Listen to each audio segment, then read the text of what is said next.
champion in these junior sprints.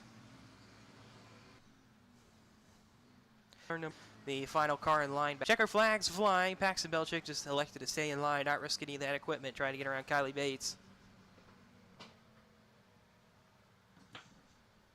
Side headed back into turn one. Third, seen out and first by his car. There was third, seen out and first by his car. There was a gas of 900 McLaughlin.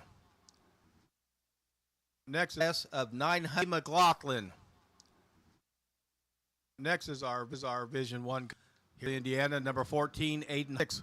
From Sheldon, Illinois, number Vision 1 here in Indiana, number 14, Aiden Hicks. From Sheldon, Illinois, number 26.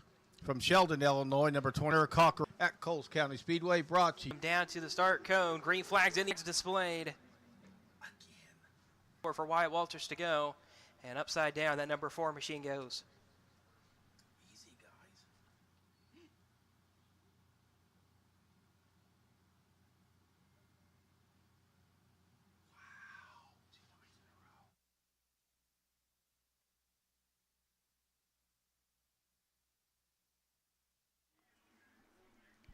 Wyatt Walters going for what we believe his third flip of the weekend. Going to get his engine refired, and he's going to try to rejoin this heat race.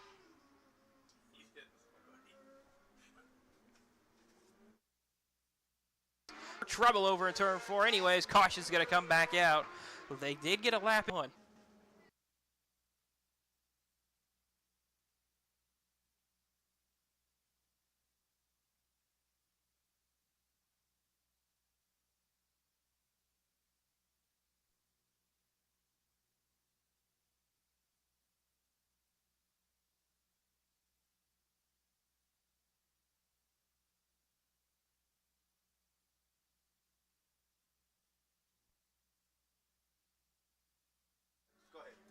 So we're headed for a single file restart. Still 7 laps left to run here in this Vision 1 Composite 9-wing micro heat race number 1.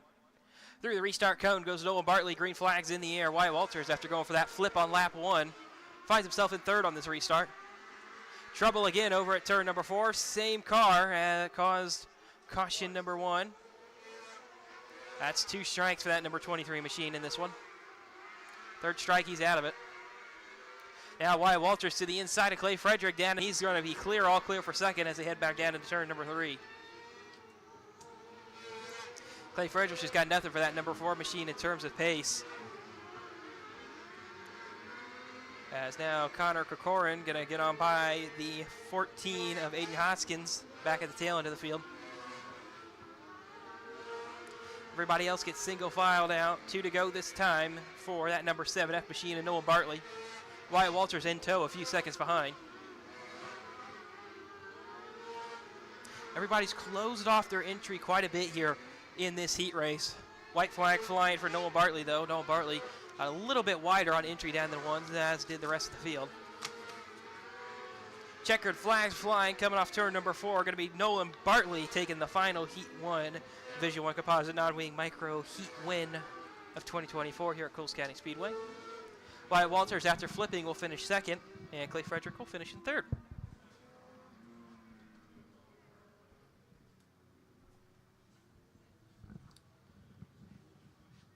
Pros, your starting lineup will be from Charleston, Illinois, number 1X, Seth Buell. Starting third, from Collinsville, Illinois, number 18F, Steve Finn. Starting fourth, from Ashmore, Illinois, number 4R, Cameron Romack. Starting fifth, from Logansport, Indiana, number 22 DC, Dennis Corcoran. Starting sixth, from Coal Valley, Illinois, number 18, Aiden Linegang. And starting seventh, from Terre Haute, Indiana, number 24, Larry Drake. Larry Drake starting in the 24 car tonight instead of the 85.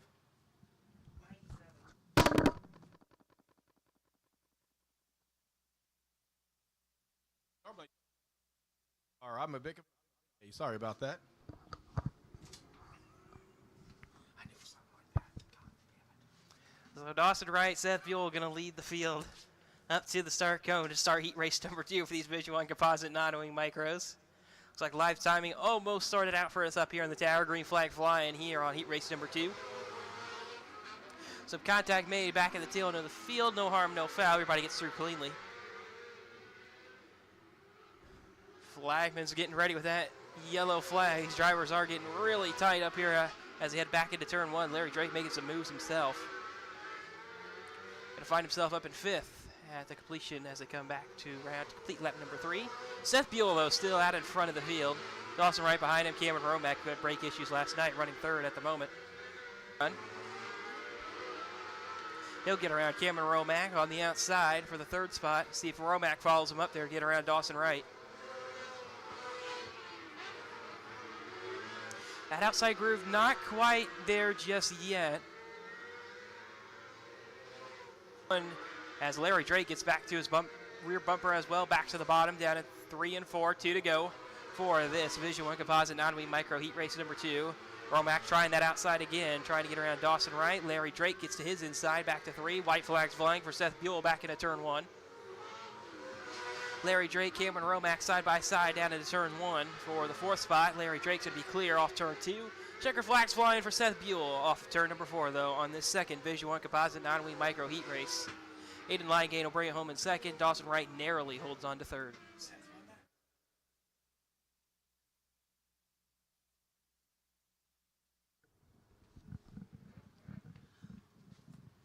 All right, and why is that? The starting lineup for your Division 1 Composite non-wing micros heat race number 3, which is their final heat race of the evening. Park, Kansas, number 22, Hank Soares. Starting third from Coal Valley, Illinois, number 69T, Trey Erdman. Starting fourth from Clarkston, Michigan, number 4L, Tyler Lupton. Starting fifth from Benton, Illinois, number 10, Daniel Robinson. And starting sixth from Lewisburg, North Carolina, number 16T, Trevor Gosh. This is your Division 1 Composites non-wing micro heat race number 3. Presented by Express Employment Professionals at Coast County Speedway. Final heat race for the year with these Division 1 Composite non-wing micros. Have 7 out on the racetrack, so one of these guys was a late entry. I believe it'll be that 07 car. It's going to be the late entry. You're going to have to head to the tail.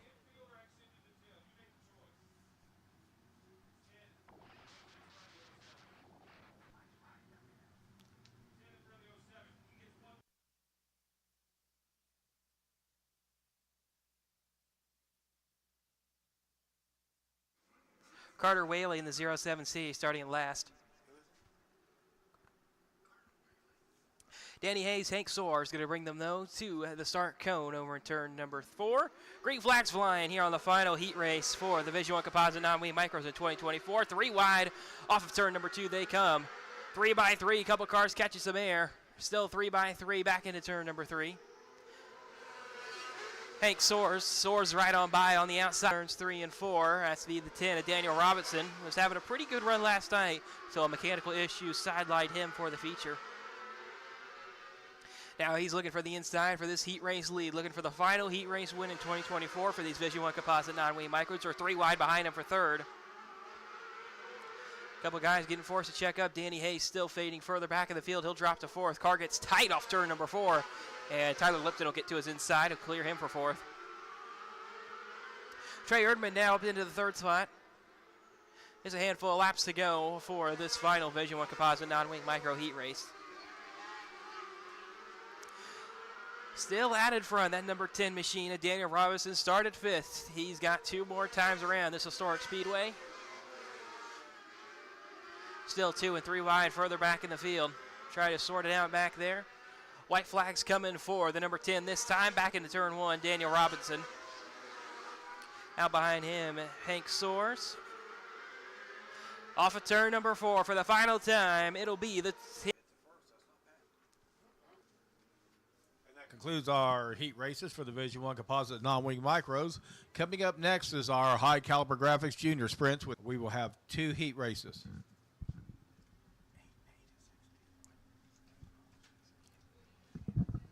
Okay, your starting lineup for your high caliber graphic junior sprint heat race number 1 is starting first from North Vernon, Indiana, number 23, Kason Lynn. Third from Mitchell, Indiana, number 45, Rhett Slaughter. Starting fourth from Farmington, Missouri, number 32E, Easton Hayes. Starting 5th, from Indiana, number 10M, Madison Meany. Starting 7th, from Harestown, Illinois, number 88A, A.J. Williams. And starting 8th, from Park Hill, Missouri, number 6, Cruz Parson. This is your high caliber graphics junior sprint heat race number 1.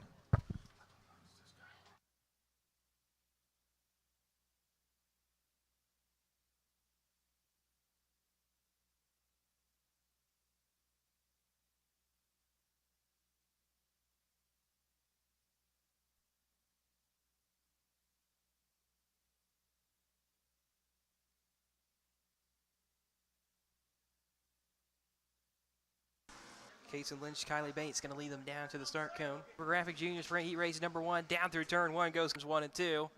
Now back to the inside goes Lynch. Can't quite take that away. Kylie Bates leads lap number 1 after a late battle right there with Easton Hayes at the end of that 23 machine of Casey Lynch. And now the field gets single file as they come off turn 4 this time. 5 laps to go as it looks like live timing just came back to us up here on the tower. Kylie Bates out in front over Easton Hayes, Madison Meany. Battle for 4th going on behind. Started at the tail to Paxton Belchick. It'll get on by for 6th. And now the field under a blanket as they come to 2 to go this time. Kylie Bates up high off turn number 4. Tries to stop as they come to the white flag. Easton Hayes backs up the entry. Can't quite get alongside. Kylie Bates though back to turn 1 for the final time. Side by side off turn number 2. They're 3 wide at the tail end of the field. Belchick up into the air. Checkered flags flying for Kylie Bates, who'll just about get it by less than a car length over Easton Hayes here in the first high caliber graphic junior sprint heat race. Madison Meany wind up in 8th. It will not complete. All right, that concludes your high caliber graphics junior sprint heat race number 1. Coming up next will be high caliber graphics junior sprint heat race number 2, the final heat race for the evening for the junior sprints. Your starting lineup will be starting first from Greenup, Illinois, number 16, Brayson Hellman. Starting second from Festus, Missouri, starting 4th from Ashmore, from Benton, Illinois, number 99, Gentry Shelton. And starting 8th from Benton, Kentucky, number 14, Tucker Cone. This is your high caliber graphics junior sprints heat race number 2 here at the Halloween Clash. And green flag not going to be flying. We're going to have to wait this one off. Mason Vincent went a little bit too early. Mason Vincent on the front row. Brayson Hellman elected to go to the tail on this one. Xander LaRoe is going to stay alongside the front row.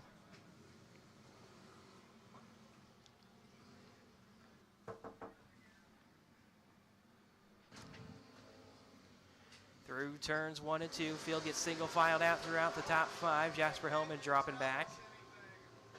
Did start 4th. That car does not look like it's handling very well. Mason Vincent out in front. Seeing what he can do here. Brayson Hellman with some issues at the tail end of the field.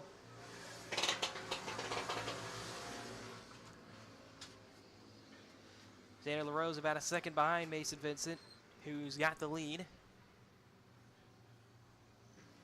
And that number 2 V machine, Mason Vincent, continuing to pull away half a second a lap for that 2 V machine, faster than the field. AJ Barber running in 3rd, 2 to go this time for Mason.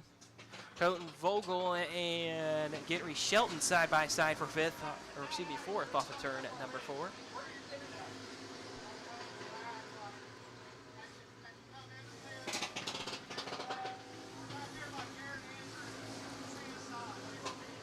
Fields working their way off of turn number 4 this time. White flags waving for Mason Vincent, clear by at least 2 seconds. Colton Vogel pulls down to the infield after being in 4th.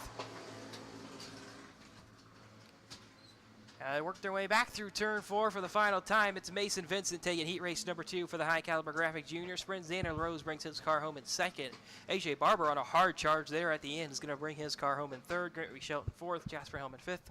Tucker Cone 6th. Brayson. Our heat races tonight for our high caliber graphics junior entries and 3 heat races. One will be starting first from Lincoln, Michigan, number 4, Tyler Lupton. Starting 3rd. From Benton, Illinois, number 46, Blaine Mabry. Starting fourth from Chatham, Illinois, number 55J Cameron Jacobs. Starting fifth from Marion, Arkansas, number 5 Cameron Chamness. Starting Kentucky, number 14 River Cone. This is your strong elevator A-class wing heat race number 1. Presented to you by Express Employment Professionals.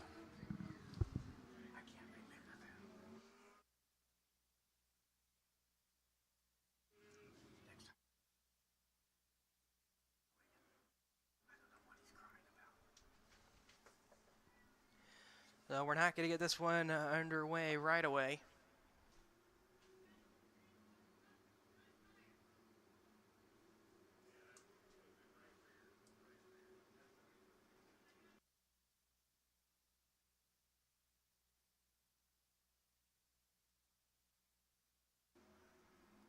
Row 3. With that one to go given to this strong elevator A-class wing around Tanner Triplett, who hasn't made that many starts in this A-class car this year. Of course, he is a track champion in their stricter class, but his A-class car is something a little bit different than what he normally does here at Coles County Speedway. Cameron Jacobs dropping back. And a couple time to blame. Mayberry bow back to the outside off of turn number 4. He'll take that spot away easily at the completion of lap number 4. Now we'll see what kind of pace is underneath that number 14 Machina. River Cone was running to about a tenth faster than Tyler Lupton that last time by. He's still turning about a tenth a lap faster than race leader Tyler Lupton. He'll come to 2 to go this time. Tanner Triplett sideways off turn number 4. A-class wing heat race number 2. A-class wing heat race number 2.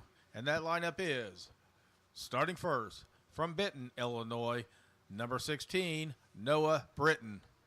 Starting second from Terre Haute, Indiana, number 10M, Mackenzie Meany. Starting third from Danville, Illinois, number 88T, Tyler Taylor. Starting fourth from Pittsboro, Indiana, number 7S, Cannon Posey. Starting fifth from Overland Park, Kansas, number 22H, Hank 7S, Cannon Posey. Starting fifth from Overland Park, Kansas, number 22H, Hank Zors. Starting sixth from Highland, Illinois, number 20 Zors. Starting sixth from Highland, Illinois, number 22L Liam Ward. This is your strong elevator. Lead them down. Elevator A-class wing heat race. This is your strong elevator. Lead them down. Elevator A-class wing heat race. Down to turn 1. They're 3 quickly, and that'll bring out the caution here on lap number 1 there. Caught in the middle. Still seeing a lot of front end damage on that 10M machine, Mackenzie Meany.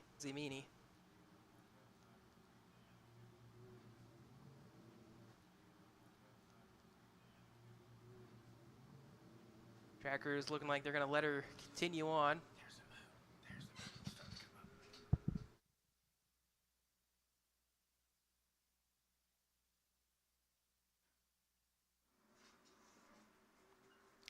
Mackenzie Meany getting back rolling as that left front of that front wing take a lot of damage in that incident.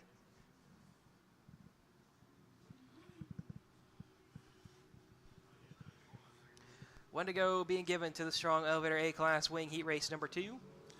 And what a beautiful night we have for racing here tonight at Coles County Speedway. And up there to the northeast, you can see that big old moon starting to rise up on the horizon. I haven't seen a cow jump over it yet, but we still have time. Well, we did give him 1 to go, and we're not going to give him here. Going to go around one more time. Field got a little bit too disorganized.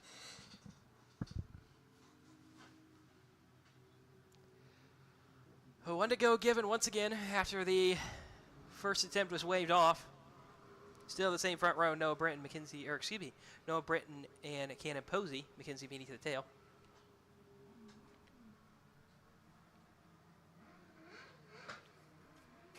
Last 3 and 4, most of the field up there as well in tow. Mackenzie Meany starting to work back forward to the inside of Harrison Robards. Robards will fly on by her though. Hank Soares stuck down on the bottom, going to lose a ton of positions here. Trying to work to the inside of Liam Warren. Cannot quite make that move stick himself. Harrison Robards still trying to go around him on the outside. Now Hank Soares goes to the outside, but out in front, let's take a look out there. Noah Britton now under a ton of pressure from that 7S machine. of Cannon Posey. Posey run about half a lane lower than that 16 machine of Noah Britton. Down to turn 1, they both go for the bottom, and they will take each other out. The caution will come out, and it looks like those two cars are going to be hooked together. Track crew, they are not going to be hooked together, and Cannon Posey going to be able to escape this one.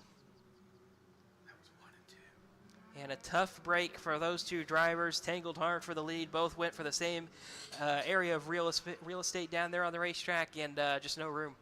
Put two cars down. Hopefully their equipment's not torn up too bad and they can continue on, but it's going to make it tough on them the rest of the way tonight.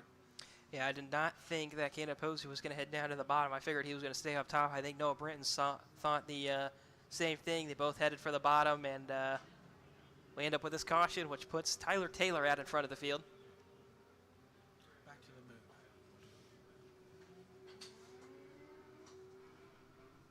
Hank Source, who was 5th at the time of caution, will find himself in 2nd after this one. Liam Warren will be restarting 3rd.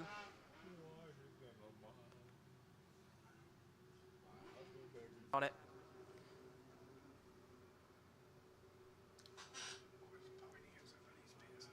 Caution lights are out, though, for that 88 machine and Tyler Taylor. See if he can fend off a pretty quick field behind him. Hank Soar is going to create a little bit of space, about half a car length to that 88T machine of Tyler Taylor. As they come up to the restart cone, up to the top of the track goes Tyler Taylor, looks at the restart cone, dives at it, green flags back in the air on heat race number 2 for the strong elevator A-class wings, and Hank Soares flies right around the outside of Tyler Taylor for the heat race lead. I figured that was probably going to happen. Hank Soares got a lot of speed up top here tonight. Cannon Posey already starting to work back around McKenzie Meany. And Harrison Robart sideways, the top wing starting to come off on that one. Not the top wing, the front wing starting to come off the 11R. Looks like he'll move up to 3rd off Liam Warren, though. White flags flying for Hank Soares this time. Still working around that outside. Harrison Robart, Tyler Taylor keeping it right down on the bottom in 2nd for now. Cannon Posey up to 4th as checkered flags flying for Hank Soares here on heat race number 2 and the strong elevator A-class wing heat races. Tyler Taylor brings his car home in 2nd. Harrison Robart.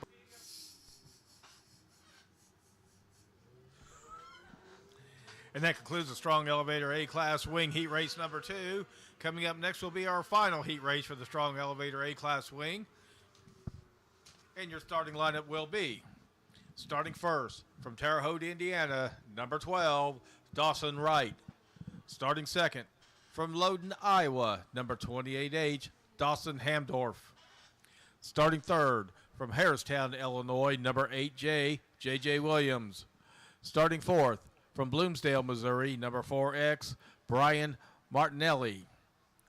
Starting fifth from Liston for the strong elevator class tonight. And once again, this is presented to you by Express Employment Professionals.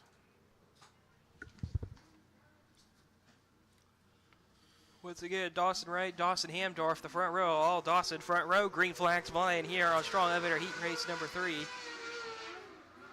3 wide at the tail end of the field. Drake Standeland powers around. Started 6th, finds himself in 4th. Already seen some sparks flying out there. Not something you want to see early on. Drake Standeland actually looks like he might be in Daniel Robinson's car. Put his own wing on top of it. We know that number 10 is pretty quick so far. We'll see if Drake Standeland with a wing on it can go just as fast as Daniel Robinson can in that same chassis. But a few laps in, we'll find ourselves with the 28H of Dawson Hamdorf about a second out in front of J.J. Williams. Dawson Wright in tow back in 3rd. As Drake Standeland already looking down on the bottom of the racetrack, looking to take 3rd away. He will do it with some relative ease around that number 12 machine of Dawson Wright.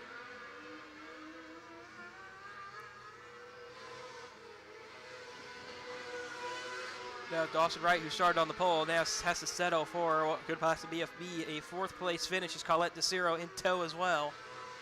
Brian Martinelli pace not there for that 4X machine tonight. White flags flying as they roll off turn number 4 for Dawson Hamdorf. Place will go to Drake Stanley. Strong elevator class wing tonight. Coming up next will be our mod lights. We have 10 entries, and we will have 1 heat race. And number 819, starting 6th from Salisbury, Indiana, number 5D, Jason White.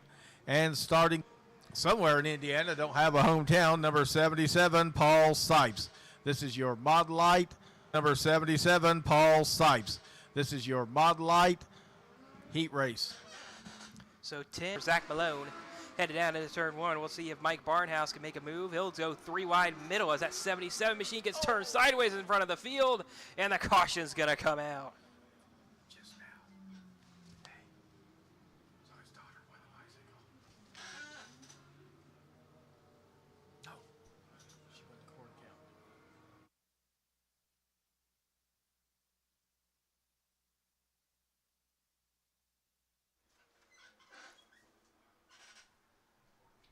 So Zach Malone will head to the tail after being turned around on lap number 1. Needs help getting refired.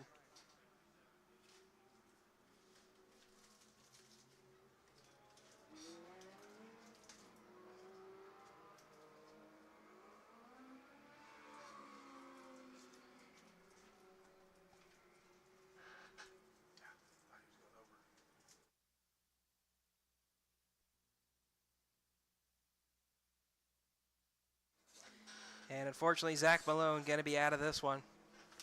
Not able to get that car refired.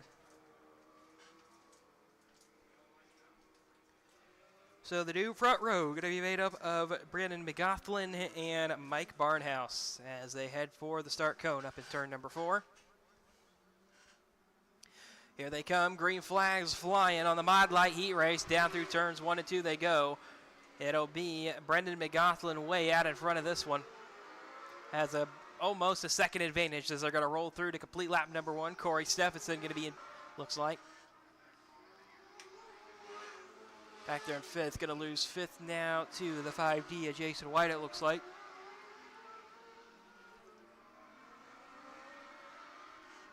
Still, Brendan McGoughlin, Corey Stephenson out in front. Stephenson chasing him down by about 4/10 a lap. Going to have about half the race left to go. They're going to tangle off turn number 4. Jason White, Paul Sipes. They'll keep it headed in the right direction. Will stay green, but down to the inside goes Corey Stephenson looking. Paul Sipes with an issue. That car's slowing up off into turn number 4. Blue flags are going to be waving as the leaders try to get on by. The 5 of Corey Stephenson gets pushed way down to the bottom, slides up to the outside wall, and the caution's going to come out.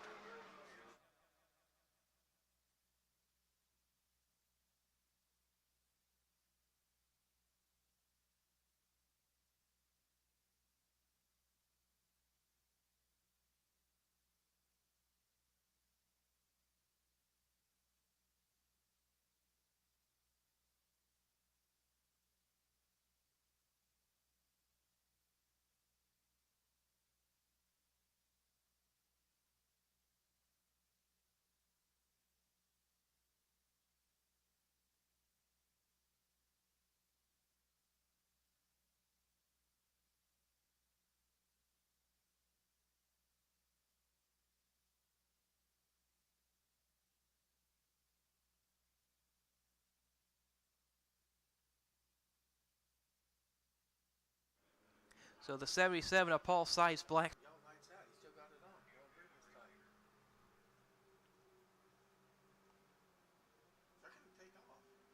Brandon McGoughlin will see if Corey Stephenson picked up any damage. If he didn't, he's going to be right there with him. Coming to 2 to go this time for that 14M machine of Brandon McGoughlin.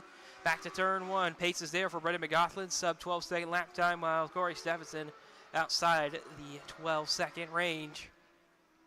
White flag flying for Brandon McGoughlin. He's got about a second advantage. Corey Stephenson's not picking up the pace like he needed to, and working their way back through turns 3 and 4 for the final time. Checkers flying for Brandon McGoughlin here on the Mod Light heat race. Corey Stephenson brings his Sipes and Zach Malone, the non-finishers.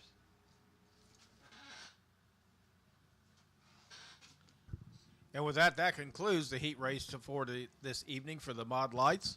Coming up next is our K1 Race Gear Outlaw Wing with 17 entries and 2 heat races. Your starting lineup for heat race number 1 will be starting first from Waterloo, Illinois, number 8W, Brianna Worth. Starting second from Cherry Hills Village, Colorado, number 5. From Cottage Hills, Illinois, number 65E, Chad Elliott. Starting fifth From Coal Valley, Illinois, number 31E, Eric Erdman. Starting 6th from Danville, Illinois, number 07C, Carter Whaley. And starting 7th from Princeton, Kentucky, number 85, K.O. Goodwin. Again, this is your K1 Race Gear Outlaw Wing Heat Race number 1, presented to you by Express Employment Professionals, County Speedway.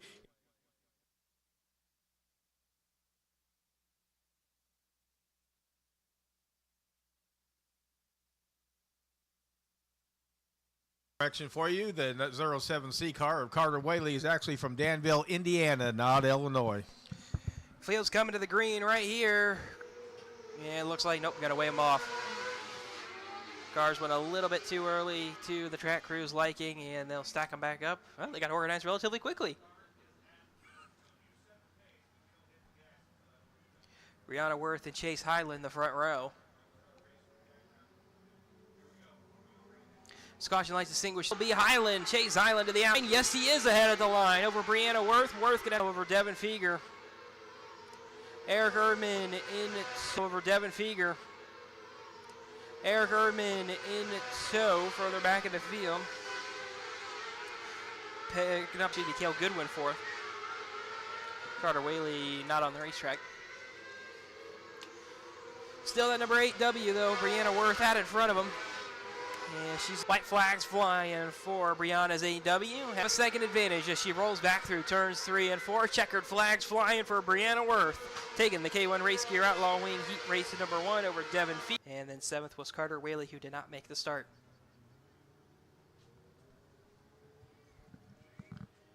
And Brianna Worth will come around and cross the scales and get her picture taken for being a heat race winner. And while she does, we'll give you the starting lineup for our last heat race of the evening, our K1 Race Gear Outlaw Wing Heat Race number 2. Your starting lineup is, starting first, from Collinsville, Illinois, number 8, Sean Robbins. Starting second, from Hammond, Illinois, number 88, Billy Lieb. Starting third, from Belleville, Illinois, number 101, Tobias Midkiff. Starting fourth from Coal Valley, Illinois is number 18, Aiden Linegang. Starting fifth from Edwardsville, Illinois, number 72, Jordan Clary. Starting sixth from Bloomsdale, Missouri, number 4X, Brian Martinelli. And starting seventh from Woodlawn, Illinois, number 44, Garland Gunnar Schroyer. This is your K1 Race Gear Outlaw Wing Heat Race number 2, our final heat race of the night, presented by Express Employment Professionals here at Coles County Speedway in the Halloween Clash. Sean Robbins, Billy Lee, you're going to lead them down to the start cone over in turn number 4. Down through turns 1 and 2 they go. Billy Lee does not get a good start. His car slided all over the racetrack. He'll drop 3 spots off the start. And Sean Robbins will lead lap number 1. Tobias Midkiff will move up into second. The 72, Jordan Clary, up to third.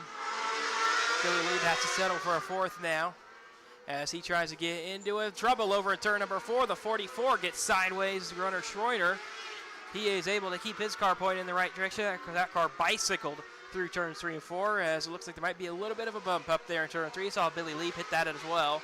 By the way, look out at second. It'll be the 72, Jordan Clary, passing the 101 of Tobias Midkiff. Still that 8 of Sean Robbins out in front, pulling away from this one. Now 0.8 of a second advantage over Jordan Clary at the halfway point.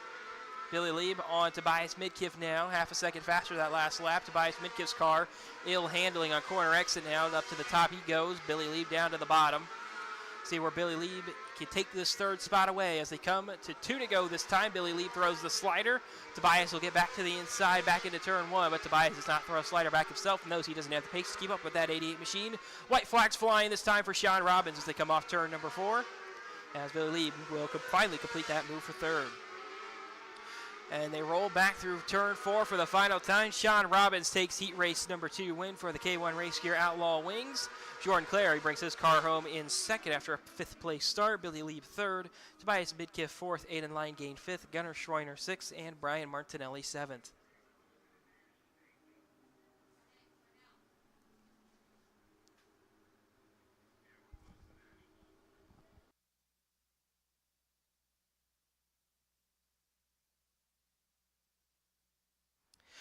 And attention in the pits, attention in the pits. Drivers to staging for the dashes, drivers to staging for the dashes.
All right, folks, coming up next, we're going to have one dash race in each class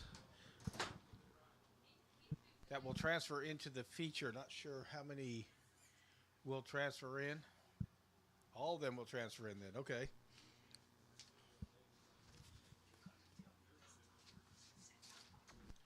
Our first dash will be the Patriot Landscape Restricted Micros. There are 5 participants in the dash, and your starting lineup will be starting first from Princeton, Indiana, number 5E, Eli Holden. Starting second from Springfield, Illinois, number 2V, Mason Vincent. Starting third from Brownsburg, Indiana, number 7, Hudson Andrews.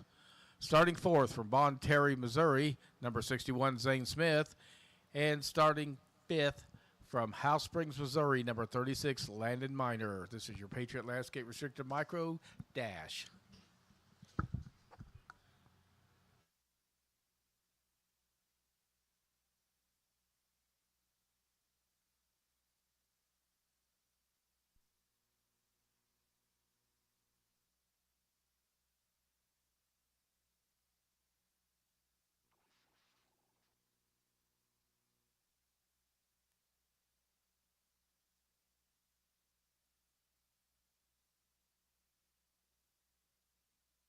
Mike is up in their correct position.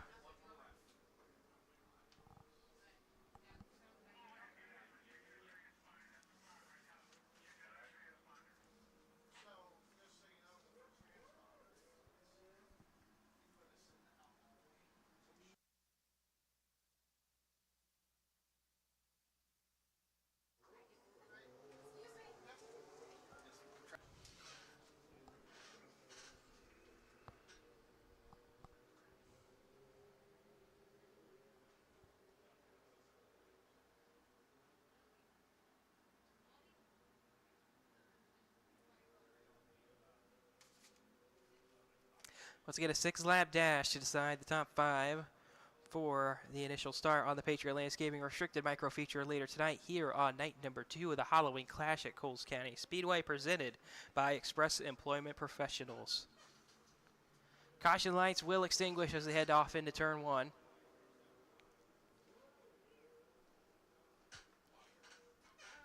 Eli Holden, Mason Vincent, the front row. Hudson Andrews, Zane Smith, and Landon Miner making up the rest of them.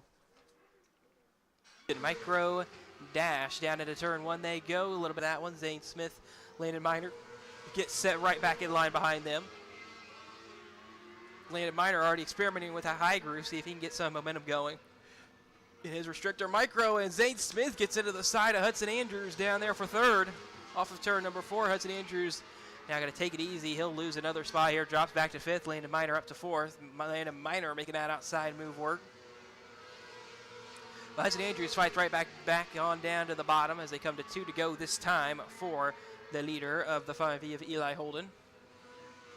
Landon Miner sideways off turn number 4 as Hudson Andrews gets alongside him. Not going to be enough down there. White flag flying this time for Eli Holden off turn number 4. Mason Vincent 2 seconds back.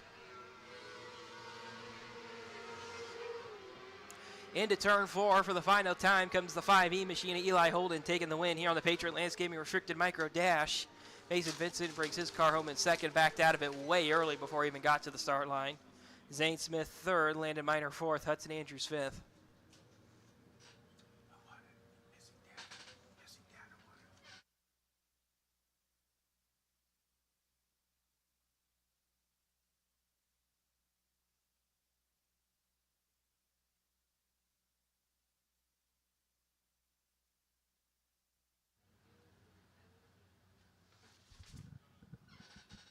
And coming up next will be the Division I Composites Non-Wing Micros Dash.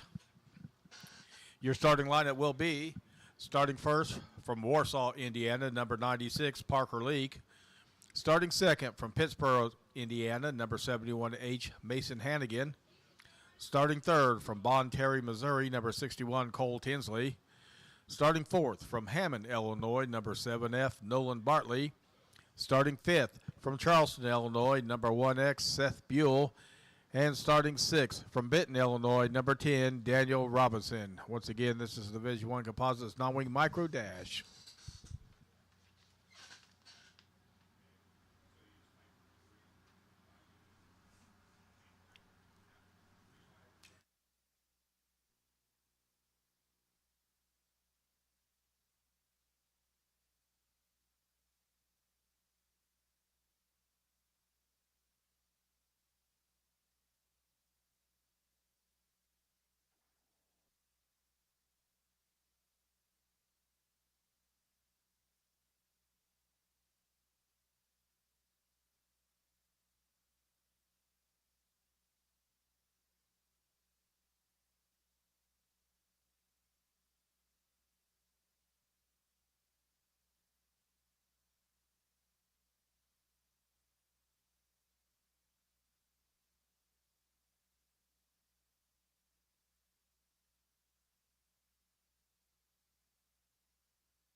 So a short delay here as we get these Division I Composite Non-Wing Micros lined up for their 6-lap dash. After them, going to be the High Caliber Graphic Junior Sprints dash. And once again, we'd like to thank all you fans for coming out tonight. We got a really nice crowd tonight. We thank you for your support all year long here at Coles County Speedway. We really hope you enjoyed what you've seen so far this year. Since Brian Rick has taken over this track, you can see there's been numerous obvious improvements out here. And this place has turned into one of the best, if not the best, micro sprint dirt tracks in the country. And out onto the racetrack comes the Division I Composite Non-Wing Micros for their 6-lap dash.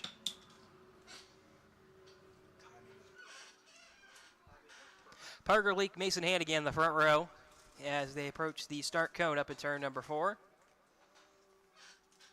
Parker Leak's got a fast car tonight. He had a fast car last night too. He comes through the start cone. Green flags flying here on Division I Composite Non-Wing Micro Dash. Parker Leak way out in front by the time they get down to turn 1. Mason Hannigan backing up the corner as they're 3 wide behind him. Seth Buell will go from 6th to 3rd in one corner as Nolan Bartley catches the outside wall off turn number 2. Now Seth Buell looking still to the inside, this time on Mason Hannigan. Mason Hannigan's car not firing as well as maybe he was hoping it would on the outside. So he drops back down to the bottom, over in 3 and 4, staying up top in 1 and 2. But one car coming back to him, going to be the 96 of Parker Leak, as to be the 10 of Daniel Robinson with an issue off turn 2. 3 to go this time for Parker Leak. Half a second advantage over Mason Hannigan in second. Noah Bartley going to get right on by Daniel Robinson again as Robinson got up to him. 2 to go for Parker Leak, Mason Hannigan, Seth Buell, the top 3. White flags flying for Parker Leak this time, seeing if Mason Hannigan can hold off Seth Buell for that second spot. We'll maybe expect Seth Buell's got a big gap behind him to take it easy on this last lap, but it looks like he does. A checkered flag falls for Parker Leak here on the Division I Composite non-wing micro dash. Mason Hannigan will finish in second, Seth Buell third, Cole Tinsley fourth, Nolan Bartley fifth, and Daniel Robinson sixth.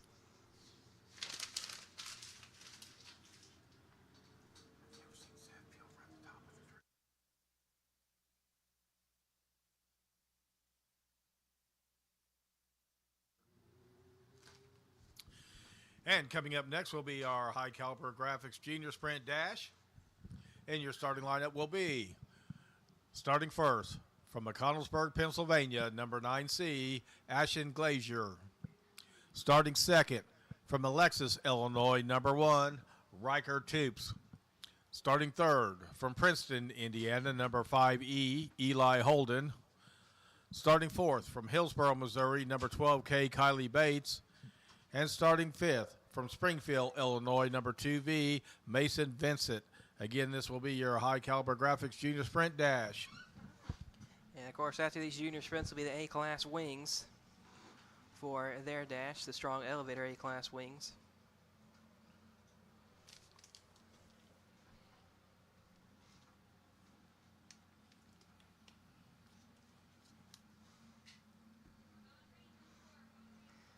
So the caution lights are out as the field approaches the start cone up in turn number 4 for Ashton Glazer and Riker Toops.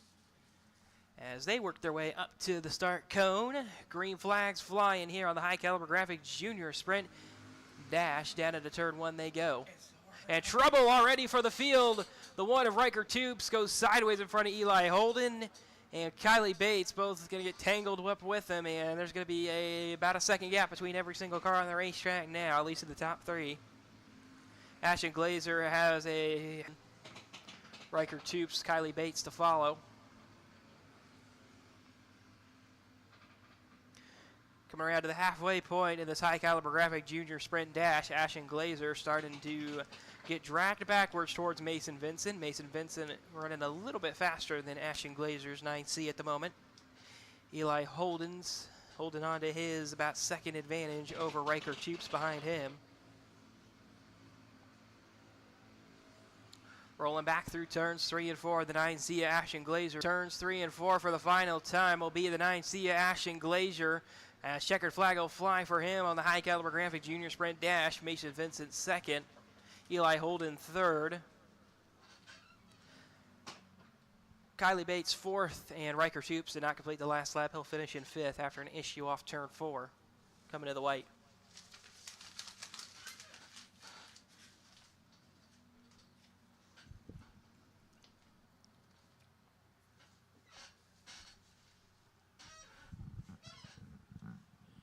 And up next will be our fourth dash of the evening, our Strong Elevator A-Class wing.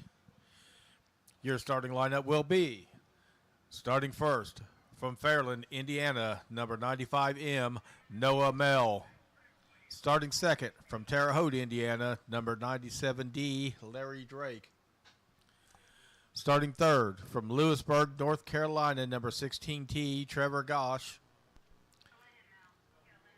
Starting fourth, from Clarkston, Michigan, number 4, Tyler Lupton. And starting fifth, from Overland Park, Kansas, number 22H, Hank Soares. This is your Strong Elevator A-Class Dash.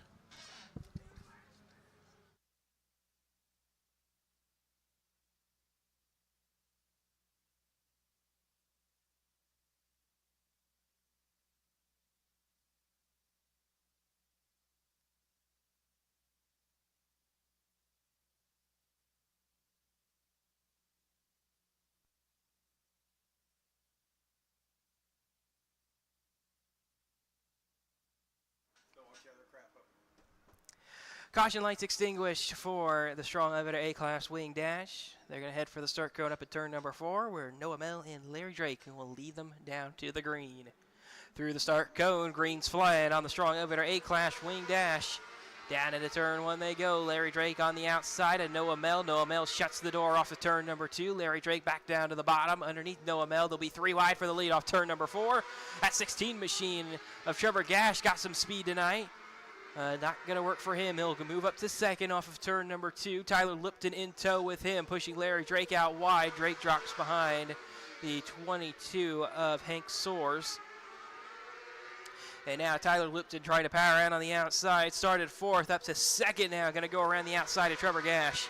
Now already looking on the 95M of Noah Mel, as Noah Mel is still running that bottom down all the way around the racetrack, letting that car slide up a little bit higher than he probably typically would here at Coles County Speedway. And Noah Mel is going to come around in that 95M machine. He'll collect the white flag this time, as the rest of the field mostly single file behind them as Trevor Soares gets on by. Hank Soares gets on by Trevor Gash. Checkered flag flies for Noah Mel at the line for second. I'm seeing Hank Soares out in front of the 4 machine of Tyler Lupton by less than 0.05 of a second.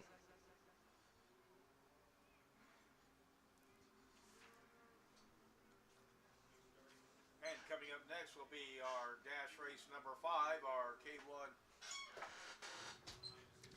And coming up next will be our dash race number 5, our K1 Race Gear Outlaw wing.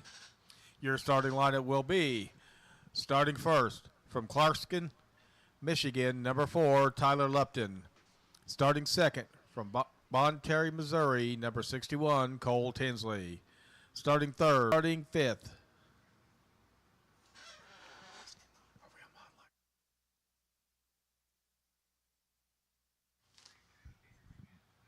Sorry about that, folks. I had the wrong lineup there. Coming up on the track next should be our Mod Lights for their dash race. From Colchester, Illinois, number K, John Wright. Starting third from Kokomo, Indiana, number 65, Joe Boyle. And starting fourth from Bloomington, Indiana, number 14, M. Brendan McLaughlin. This should be your Mod Light dash race.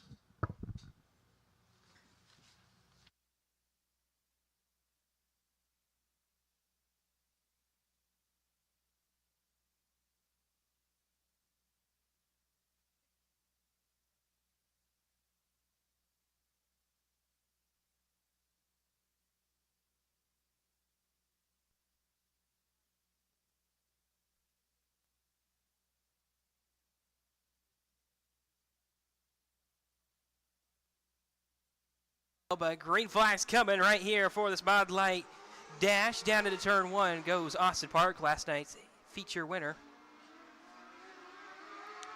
John Wright in tow behind him. See if he can make a move stick down here. 65 of Joe Boyle underneath Brendan McLaughlin. Trying to make his move work as well. Brendan McLaughlin goes through for third.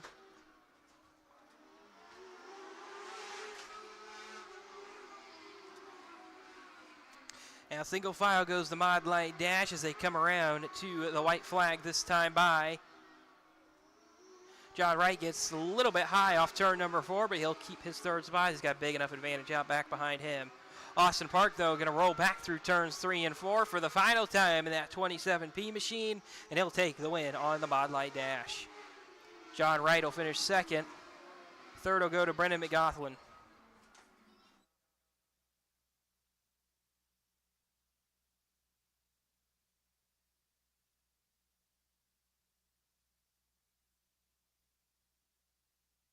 Turn my volume up. All right, coming up next will be our 6th and final dash race of the evening, our K1 Race Gear Outlaw wing. Your starting lineup will be starting first from Clarkston, Michigan, number 4, Tyler Lupton. Starting second from Bon Terry, Missouri, number 61, Cole Tinsley. Starting third from Coal Valley, Illinois, number 24, Cameron Campbell. Starting fourth from Waterloo, Illinois, number 8, W. Brianna Worth. And starting fifth from Collinsville, Illinois, number 8, Sean Robbins. Again, this is your K1 Race Gear out here at the Halloween Clash at Coles County Speedway.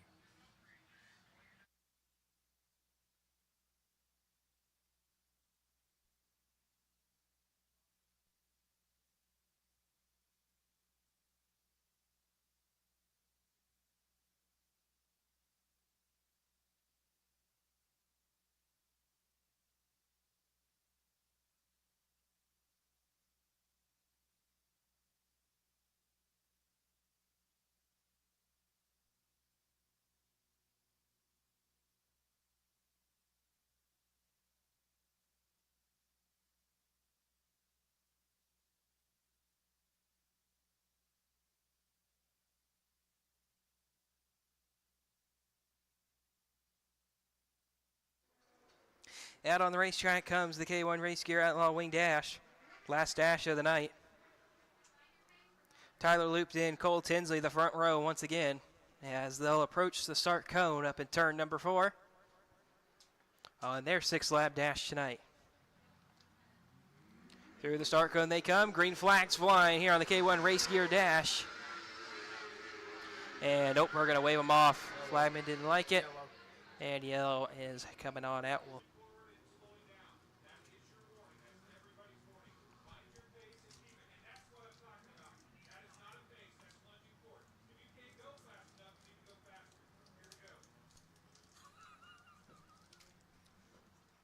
So we'll try it again with Tyler Lupton and Cole Tinsley on the front row. Through the start cone they come. Green flags flying once again on this K1 Race Gear Outlaw Wing Dash. Down to turn 1 goes Cole Tinsley. He'll take the lead away from Tyler Lupton. Lupton under pressure once again right away from Sean Robbins. Excuse me, that's not Sean Robbins, that's Brianna Worth. Worth trying to make her way forward as one car catching air up on the berm will be that 24 machine to Cameron Campbell. Tyler Lupton will finally be able to clear for that second spot as Brianna Worth will try to power back around the outside, looks to the inside. She had to get hard on the brakes off turn number 4 to not run into the back of the number 4 machine. 3 wide for third off turn number 2 now as they come around with 5 laps to go here in this dash. They're still 3 wide. Cameron Campbell with that third spot at the line. But Brianna Worth pinches down to the bottom and forces Sean Robbins out of it. He'll back down into the 5th spot. And now Cameron Campbell will finally be able to be coming around to, I believe the white flag is flying this time for Cole Tinsley off of turn number 4. He's got a big advantage, about a full straightaway advantage over second place Tyler Lupton. Cameron Campbell in tow behind him as they come off of turn number 4. Cole Tinsley is going to take the K1 Race Gear Outlaw Wing Dash. Tyler Lupton will finish in 2nd. 3rd goes to Cameron Campbell. 4th goes to Brianna Worth. And 5th goes to Sean Robbins.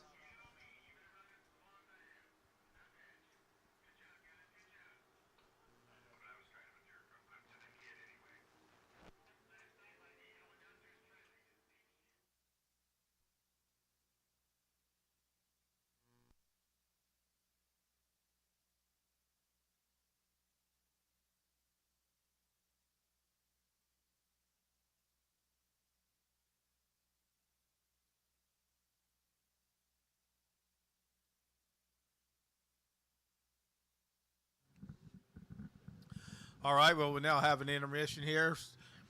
Do some track prep. Let the drivers' teams work on their cars. While we take this break, be sure to visit our concession stand and check out our merchandise shed just north of the concession stand. They're having a big sale there tonight, so go down there and look around and see if there's anything you like. We will be back with you shortly.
During this intermission, I'm going to be joined by Jacksonville Speedway's.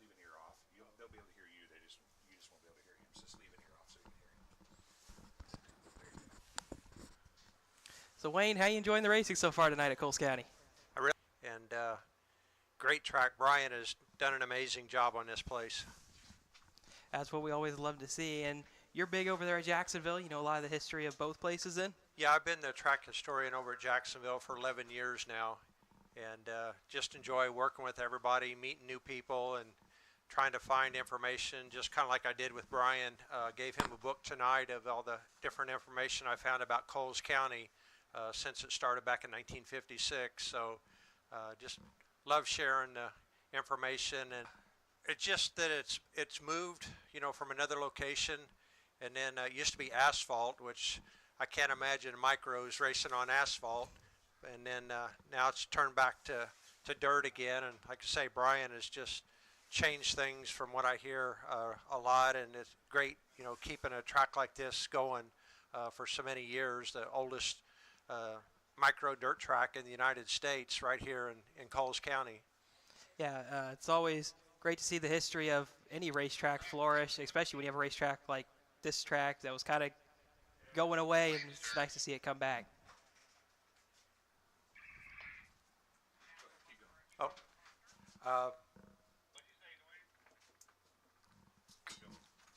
go ahead. Huh? I don't know a whole lot. I can't take Here, I'll do it. Here, I'll do it. Let me do it. All right, Wayne, I know that you can't hear me right now very good, so I'll take the headset off so you can hear me.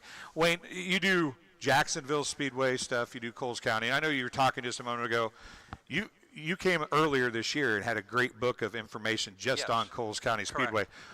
As you've been doing some research now on Coles County, what's some of the cool stuff that you've seen and found about Coles County in the last year or so that Like you've I been was looking? just saying that, you know, it used to be asphalt, and you know, they turned it back to dirt again, and then reconfiguring it a little bit and doing all the improvements and stuff like that to bring it back. And just, I don't know a whole lot about this one. I've, you know, just kind of started researching on it.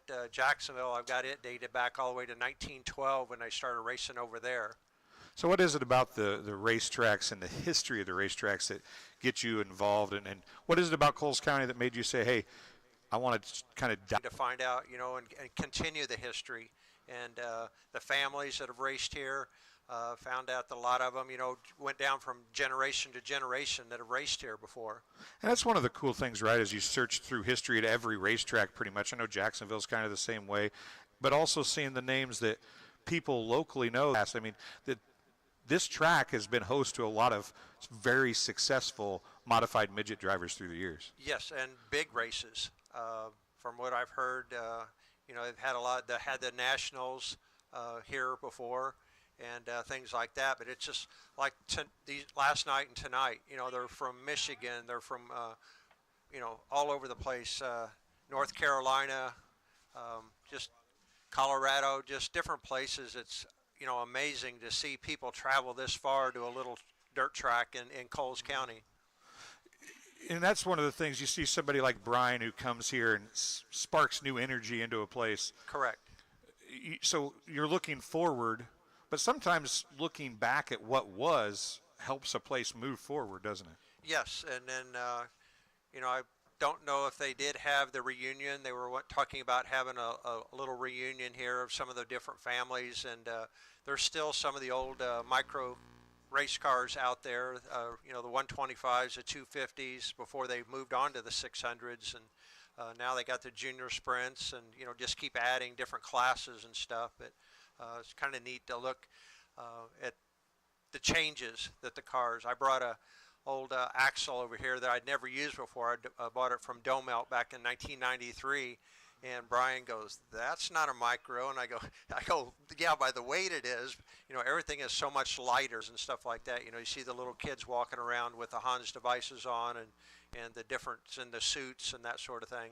Now, I know I called you up here to kind of spur the moment and threw you and threw everybody under the bus, so that's why I hopped on to talk. But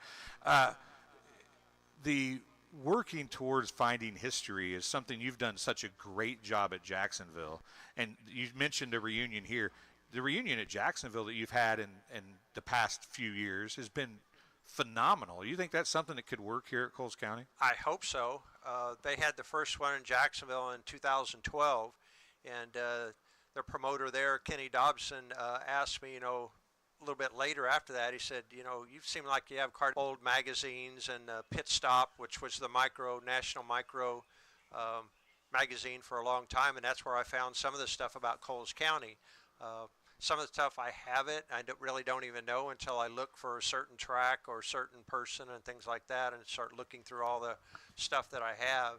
And so Kenny asked me in 2013 if I wanted to be the track historian at Jacksonville, not knowing what it was going to turn into. Right. And last time I looked, I've got over 35,000 files on the computers, and pictures, articles, photographs, just whatever I've got, and I've got it all organized at where I display every race night at Jacksonville. And somebody will come up and say, do you have a picture of Uncle Bob, or, something like that? And a lot of times I do, and I can find it quick enough that I can bring it up. But I have a lot of them organized by driver, by track, and things like that. So if people have some historic items from Coles County years past, and they want to reach out to and get information, or maybe they could tell you and then you could point them in the right direction or something? Yeah, a lot of the stuff I have, I've just copied. I'll just borrow whatever they have, where there's a scrapbook, photographs, newspaper articles, things like that, and then I'll scan it, and then I'll give it back to them. Plus, a lot of times, if they have enough, I'll give it, burn it onto a CD and then give it back to them. But if they could get a hold of Brian, and I would be willing to try and help him with that here at Coles County to try to get some of that stuff. Attention in the pits, restricted micros. You should be headed to staging for your feature event. Restricted micros, you should be headed to staging for your feature event if you're not there right now. Wayne, I will let you get out of here. I know you were at least with your grandson. Did he go home to bed? Yeah, he got cold, and it is chilly out there. He was out here for the trick or treat or trunk or treat, and he enjoyed that a lot. But when you're 6 years old, your attention span kind of goes down after a couple hours. So I took him back home and had to come back out and watch the rest of the races. Well, thank you for coming up and talking to us. I look forward to everything you see. I always stop and CFF Racing Show. I had you on there one time, and hopefully in some of the stuff we do, we can get you on another show or two, because the history you have for Illinois motorsports in general is just amazing. Right.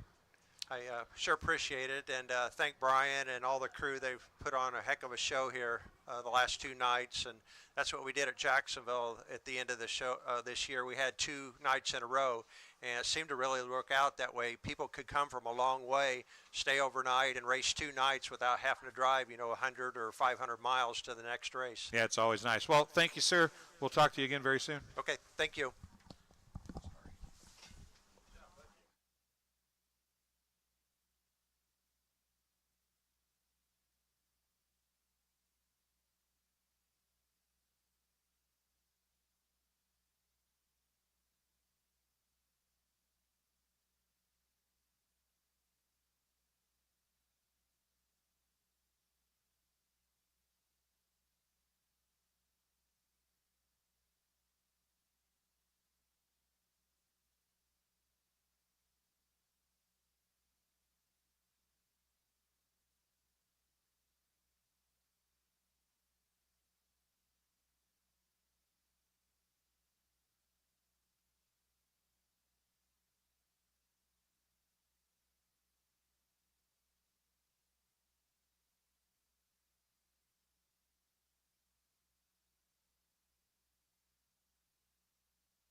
Restrictors to staging, restrictors at staging. Attention in the pit, attention in the pitch, restrictors to staging.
And it's just about time to head feature racing here for the last time in 2024 at the historic Coles County Speedway here on night number 2 of the Coles County Halloween Clash presented by Express Employment Professionals.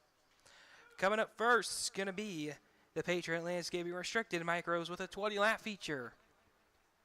On the pole is going to be Eli Holden in the 5E out of Princeton, Indiana. Alongside him will be Mason Vincent out of Springfield, Illinois in the 2V. Starting third will be Zane Smith from Bonnetary, Missouri in the 61, with Landon Miner in the 36 out of Half Springs, Missouri, starting fourth. Hudson Andrews in the 7 from Brownsburg, Indiana, rounds out the top 5. Then Ashton Glazier from McCollsburg, Pennsylvania, 15G, starts sixth. 7th starts Tanner Triplett out of Lincoln, Illinois in the 22. Marine, Illinois in the 14E. Ezra Green in the 57G starts 13th out of Pittsboro, Indiana. 14th from Labatt, Missouri, starts the 14H of Wyatt Mortz. 15th will be Riker Toops from Alexis, Illinois in the 21. 16th, Mackenzie Dowler out of Springfield, Illinois in the 1D. Forrest Holder from Maryland Heights was restricted micro feature. Holden Mason Vincent, the front row through the start cone. Greens waving. We're racing in the Patriot Landscaping restricted micro feature. Mason Vincent on the outside. Eli Holden on the bottom. Eli Holden holds on to that lead for now as they head through 1 and 2. They're going to come back through 3 and 4. Complete lap number 1. Able to keep that car headed in the right direction is Ashton Glazier. He's caught that outside wall on the backstretch that previous lap, and he won't do it again this lap. Lydia May making some moves on her own. Picking off Ezra Green and find herself inside the top. On our entry list, Dalton Clare able to get refired. He'll tag on at the tail behind Jace Petty. Everybody else.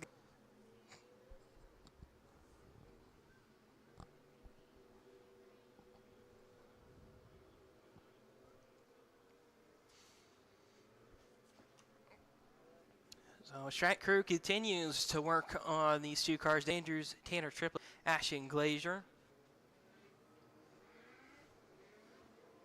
Or excuse me, swap Ezra Green and Lydia May. Lydia May will start inside the top 10, then Ezra out of this one at lap number 3 on the hook.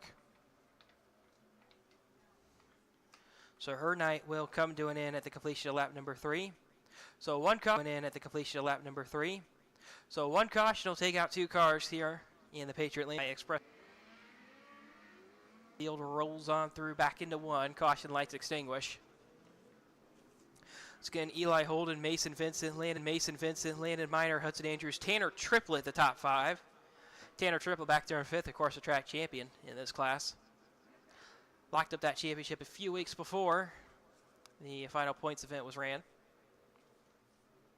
But Eli Holden going to bring the field up to the top of the racetrack. Dives at the restart cone. We're racing once again in the Patriot Landscaping Restricted Micro Feature through turn 1. Mason Vincent up high. Landon Miner down on the bottom. Maybe a little bit of contact off turn number 2 for the second spot. Back through to turn some. Maybe a little bit of contact off turn number 2 for the second spot. Back through to turns 3 and 4 they go. Landon Miner gets the elbows out, trying to take that second spot away. Can't do it at spot as we come down to complete lap number 6. Tanner Triplett will get that move done and moves himself into 4th. Mason Vincent make their way around to complete lap number for the 6th spot. And then they'll get back single file as Zane Smith will take back out in front.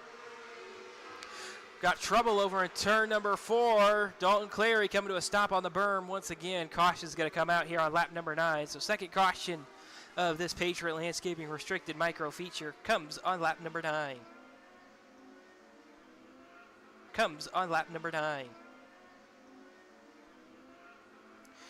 Field single files back out, headed down into 1. And they'll find the leader who's working off turn number 4 and down the front stretch now.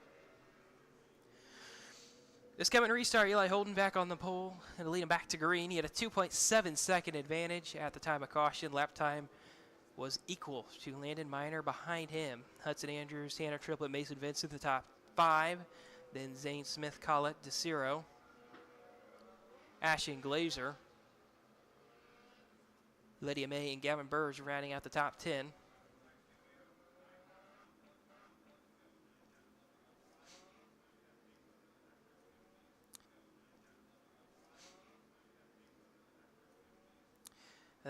That the field will get the 1-to-go signal. The rest of the drivers include the race on the lap 3 caution.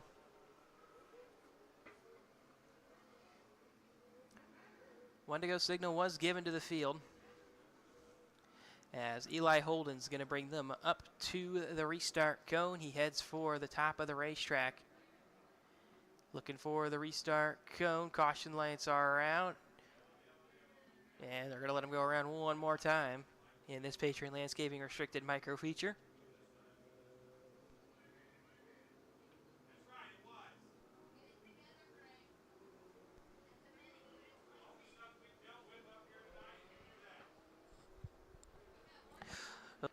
And he will do that up towards the top of the racetrack, up by the cushion.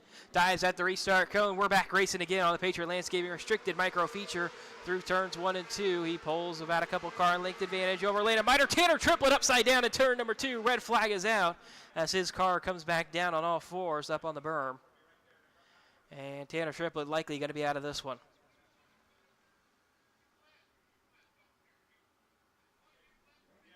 Another car stuck up onto the fence. Can't see the number on that one.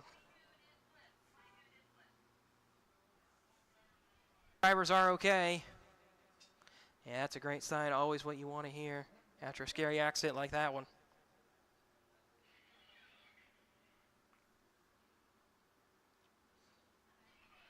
I believe that's the 57G that's stuck up on the fence. Be Ezra Green. He just restarted 11th.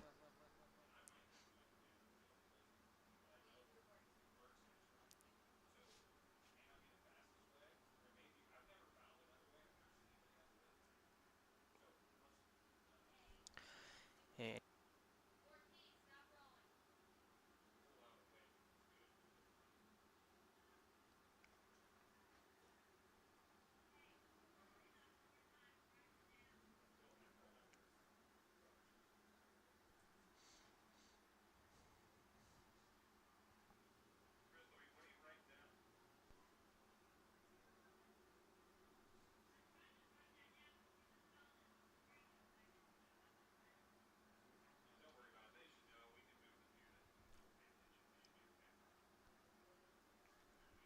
so track crew once again working on the Ezra Green car, seeing if he can continue.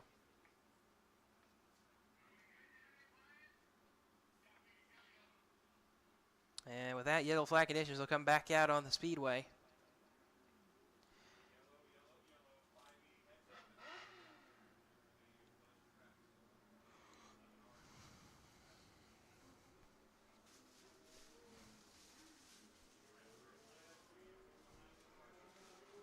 Track crew still looking over Ezra Green's car as they head back under yellow.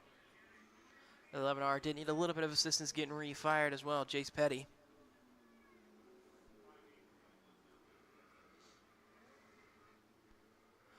Looks like the 21 machine of Riker Tubes also need a little bit of help.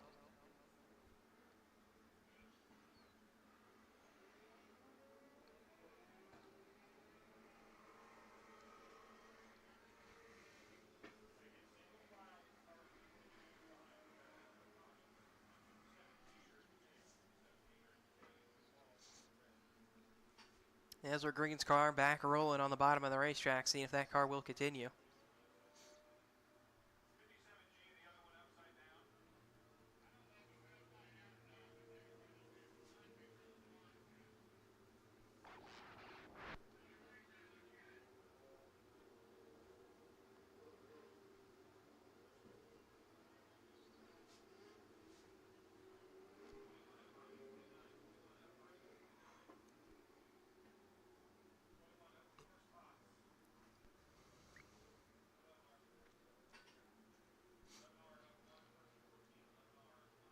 So 3 cautions so far in this Patriot Landscaping Restricted Micro Feature. It's a little over halfway to go in this one. Coming to a restart on lap number 10. We'll have 11 laps to run left in this one.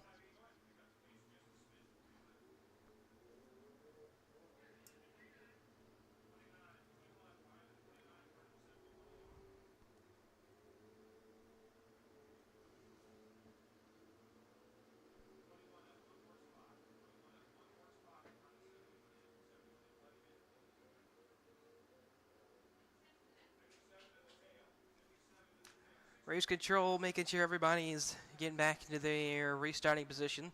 for this restart. Ezra Green will drop to the tail for being involved in that last incident.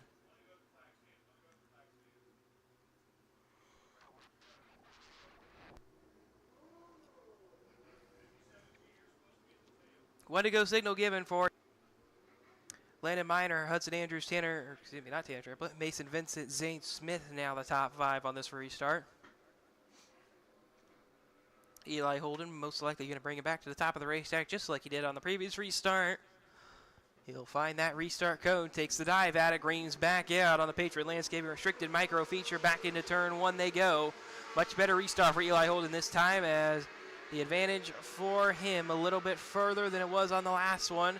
Landon Miner going to see what he can do, try to find some pace in that number 36 machine, see if he can chase back down Eli, headed back around the racetrack. About a half-second advantage for Eli Holden after 1 lap complete on the restart. See what he does here on lap number 2. He extends it out to now a full second over Landon Miner in second. Hudson Andrews a further second behind Landon.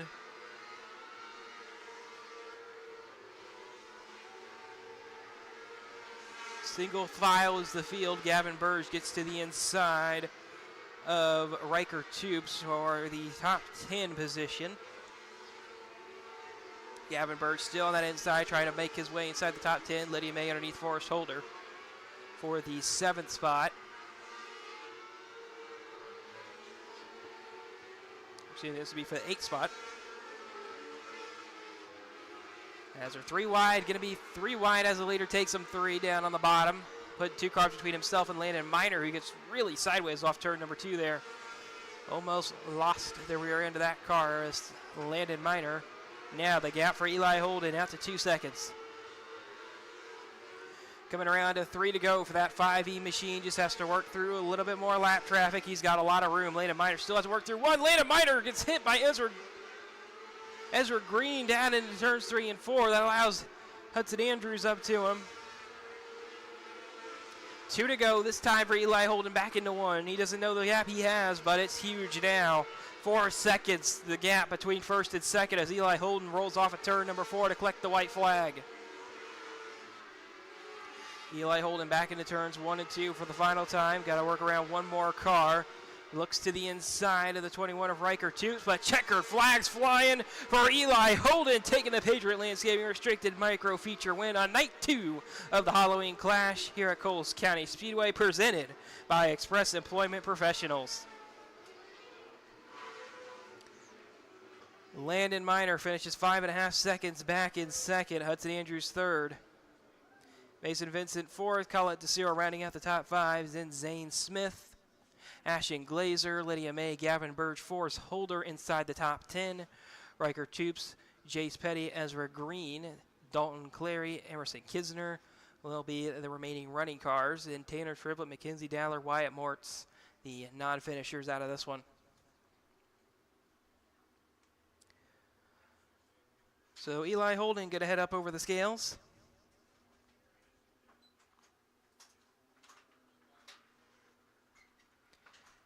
Picking up his 4th feature win of the year here at Coles County Speedway. Took the win last night in this class.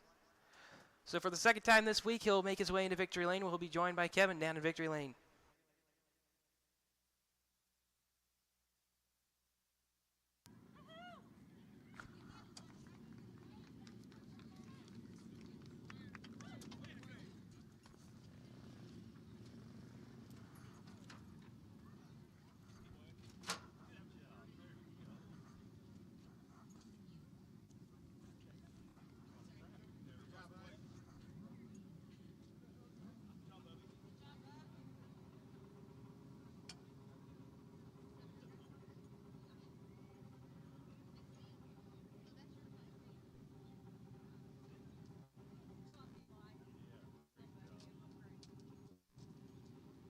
All right, folks, he's got his helmet off. Let's hear it for you for Eli Holden from Princeton, Indiana, your Patriot Landscape Restricted Micro Feature winner here at the Halloween Clash at Coles County Speedway.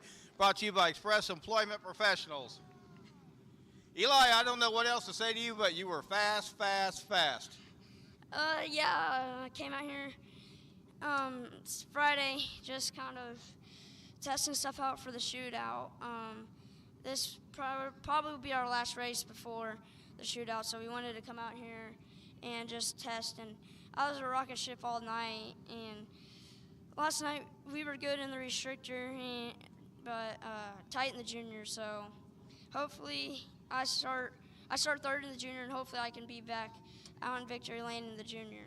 Okay, yeah, we want to see you again. You got any sponsors, people you want to thank?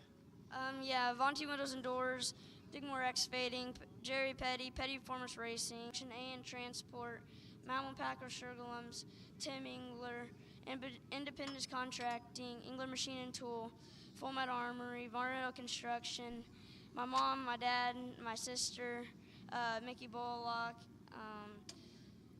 and everybody else that came and supported me in the pits, and everybody that came out to the stands and watched me from the stands.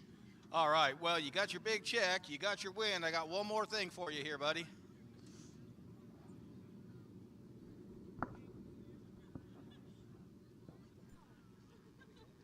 There's your Halloween class trophy. What a good-looking trophy that is, huh? That's from our friends at High Caliber Graphics.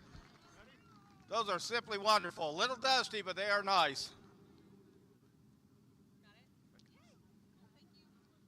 All righty, let's hear it one more time for Eli Holden, your Patriot Landscape Restricted Micro Feature winner here at the Halloween Clash at Coles County Speedway, presented by Express Employment Professionals.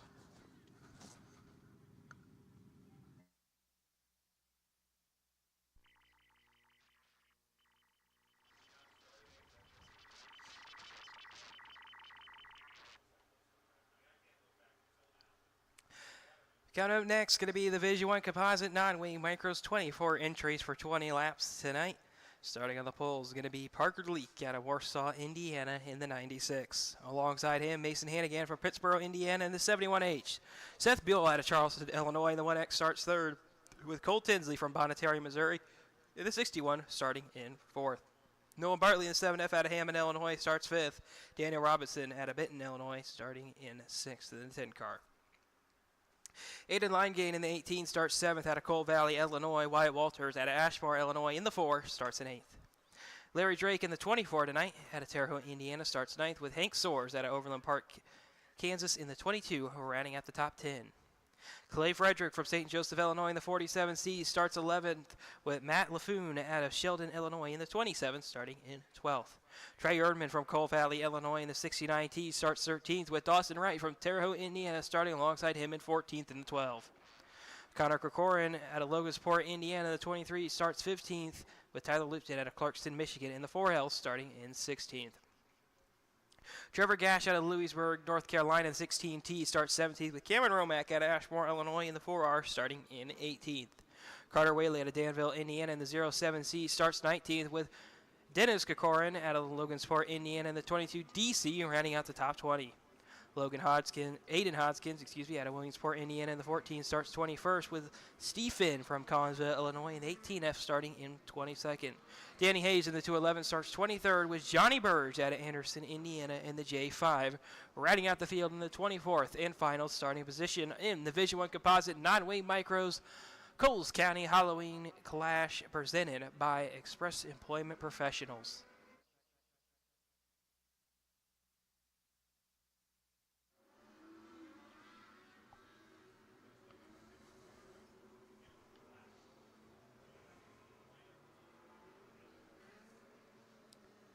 So the field's going to get organized as they come off turn number 3 and 4 this time. A little bit unorganized as they roll back towards the flag stand here on the front stretch, but they're going to receive the 1-to-go signal.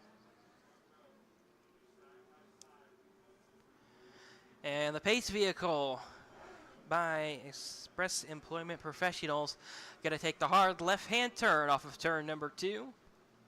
And once again, it'll be Parker Leak and Mason Hannigan now with control of the field as the field rolls on up to them as it bunches back up as they approach the start cone up at turn number 4. Parker Leak, Mason Hannigan, let's go racing on the Division 1 Composite Non-Wing Micro Feature. They're already 3 wide in the back out behind them. 3 wide goes the field out at the tail end of it as Tony Hayes.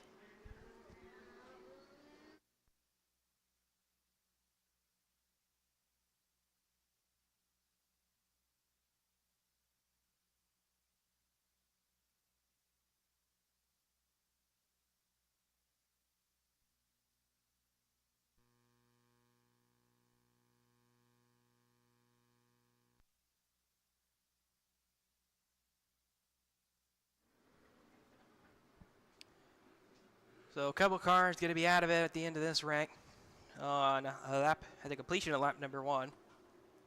It'll be a single file restart, the 16 out of it.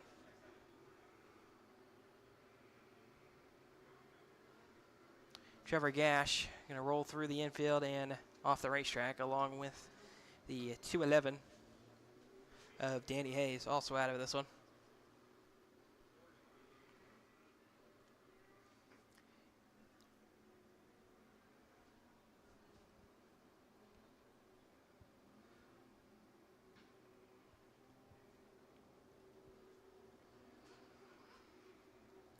Race control once again, making sure everybody's back into their correct restarting positions. Watch Parker Leak will lead him back to the green when he gets the one to go signal, which will be next time by, it looks like. Mason Hannigan, right behind him, Seth Buell, Cole Tinsley, Daniel Robinson, the top 5. Then Nolan Bartley, Aiden Linegain, Wyatt Walters, Hank Soares, Larry Drake, the top 10. Coming on the lap 2 restart, 1 to go, might be given this time. It looks like they will give it. Oh, maybe not. Maybe we're going around one more time.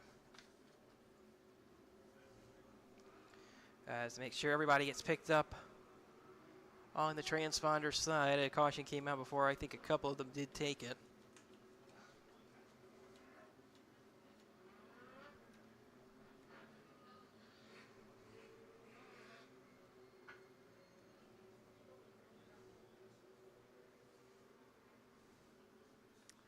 It does appear that Carter Whaley and Steve Finn did not make the start on this one.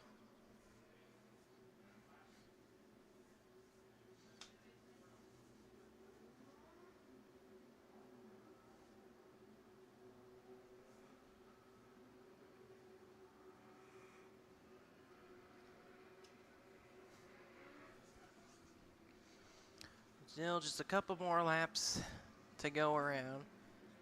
As race control sorting out their system, making sure everybody's in their correct position on the lap 2 restart. Still have 19 laps of racing left here in the Vision 1 Composite 9-wing micro feature. Caution lights are going to extinguish as the field heads down into turn number 1. 1 to go signal given by race control. And this field will come back single file, bunch back up as they work off turn number 2. Once again, it'll be Parker Leak leading, Mason Hannigan, Seth Buell, Cole Tinsley, Daniel Robinson, the top 5. As they come back to the restart cone, up to the top of the track goes Parker Leak. You're going to look at that restart cone, dives at it fairly late. Green flag's back in the air anyways on the Vision 1 Composite 9-wing micro feature. Into turn 1 they go. Top 2 up to the top of the racetrack. Seth Buell keeps his car right on the bottom. Cole Tinsley on the bottom as well. As they work through turns 1 and 2. Back now. Got the 10 of Daniel Robinson up onto the racetrack as well, working up. He's up to 4th now. Here comes Cole Tinsley throwing the slider underneath him, trying to take 4th away. Doesn't work. Caution comes out as we got a couple of cars tangled over in turn number 4.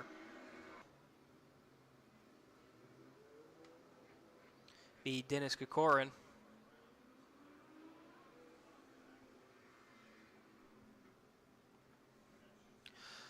Looks like both those drivers will be able to continue on.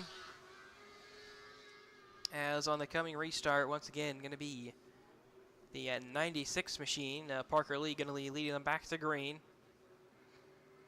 Mason Hannigan behind him. And Seth Buell will be restarting back in 3rd. Daniel Robinson 4th. Cole Tinsley 5th.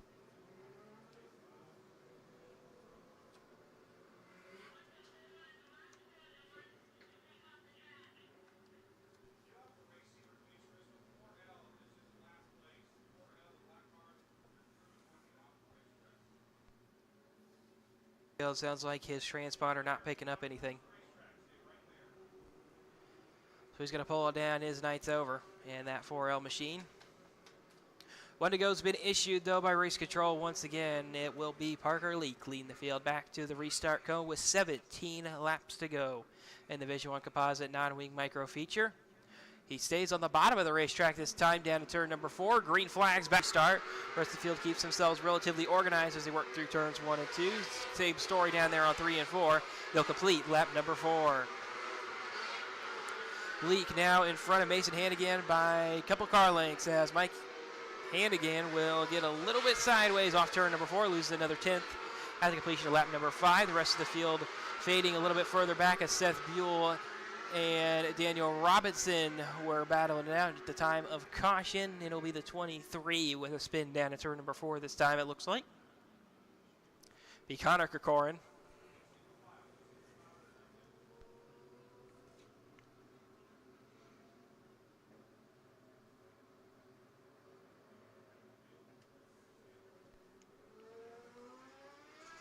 Connor able to get his car refired. He'll join back in at the tail of the field.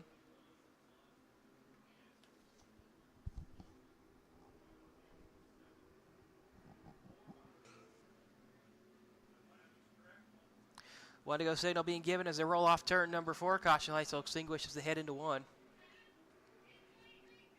Parker Leak once again the leader on the restart. Mason Hannigan behind him. Then it'll be Seth Buell, Daniel Robinson, Cole Tinsley.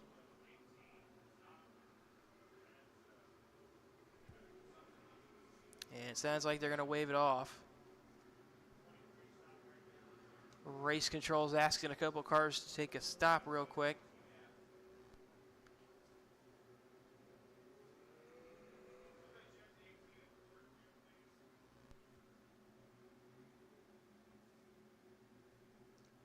And it sounds like the 23C also going to make the journey down to the infield. Looks like his night's done.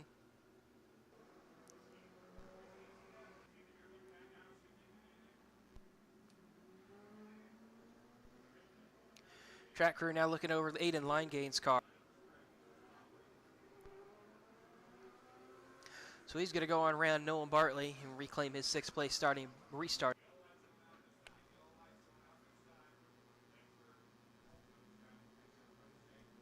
Caution lights will extinguish as the field heads into 1 now. Once again, second attempt here on the restart. Coming on lap number 6 with 15 laps to go on this Division 1 composite. Aiden Linegain, Nolan Bartley, Wyatt Walters, Hank Soares, Matt LaFoon. The top 10 on this Division 1 composite 9-wing micro feature. Again, Greens waving once again on this Division 1 composite 9-wing micro feature. Through turns 1 and 2 they go. Seth Buell under pressure right away from Daniel Robinson for the 3rd spot as one car slow on the front stretch. That's the 14. As the rest of the field comes on tow throughout 3 and 4. Daniel Robinson on the outside of Seth Buell take that spot away. Daniel Robinson up to 3rd. Now Cole Tinsley looking to throw a slider down there in 3 and 4 on Seth Buell. Buell has to check up for a bad corner from Daniel Robinson. He'll lose 5th. Contacts made between Seth Buell and Aiden Linegain, and Linegain goes around over in turn number 2, bringing out another caution here on this Division 1 composite 9-wing micro feature.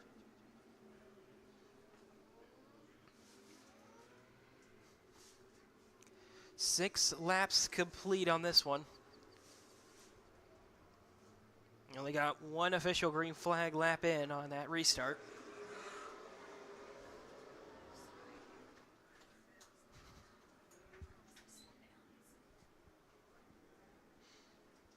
Aiden Linegain gets turned around. He'll rejoin back in at the tail end of the field.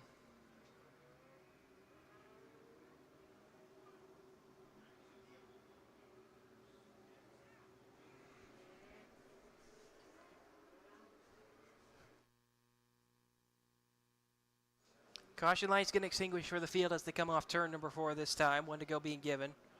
Excuse me, they did add a lap here. So 7 laps officially completed in this one.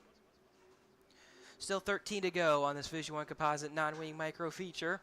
Down into turn 1 leads Parker Leak over Mason Hannigan, Daniel Robinson, Cole Tinsley, Seth Buell, who make up the top 5. Then it's Nolan Bartley, Wyatt Walters, Hank Soares, Matt LaFoon, and Larry Drake, who make up the rest of the top 10.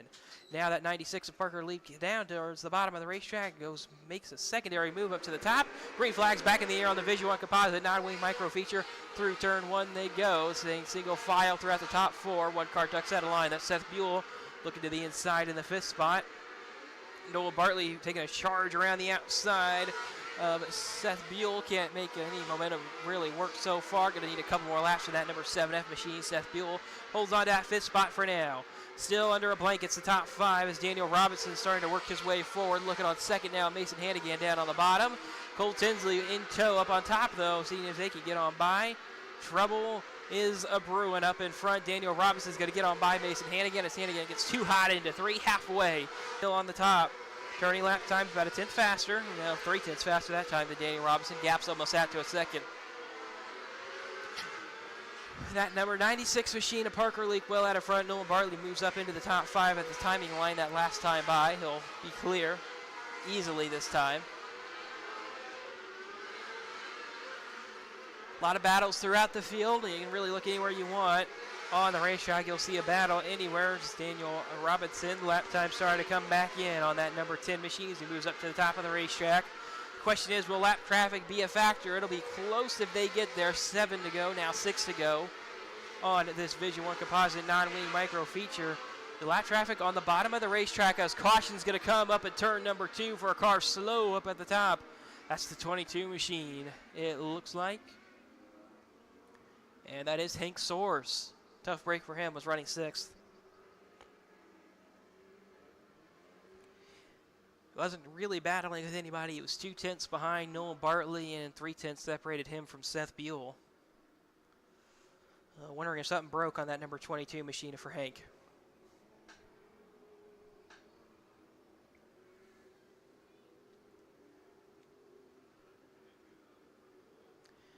And yep, looks like night's over for Hank Soares in this one. Track crew pushes him into the infield. And Hank Soares is going to be done on lap number 14 at the completion of it. 6 laps to go in the Vision 1 Composite non-wing micro feature when they head back green. Parker Leak still the leader. We'll see if Daniel Robinson. Daniel Robinson has the exact same pace as the race leader, but we'll see if he gets himself a good enough restart and find himself battling for the lead, which is 6 laps to go. Mason Hannigan back in 3rd on the restart. Cole Tinsley 4th. Nolan Bartley 5th. Then Seth Buell, Wyatt Walters, Matt LaFoon, Dawson Wright. And it looks like the 07 of Carter Whaley going to be the car restarting inside the top 10. Carter Whaley started way back in 19th, finds himself just inside the top 10 with 6 laps to go in this one. Pace has been okay for that number 07C machine. I say okay, turning lap times the same as the top 3 on that last restart.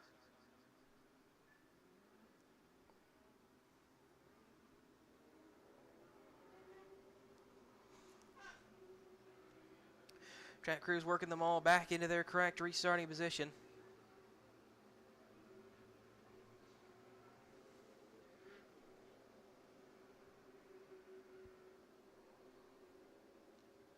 Scoreboard being updated as well back there on the backstretch.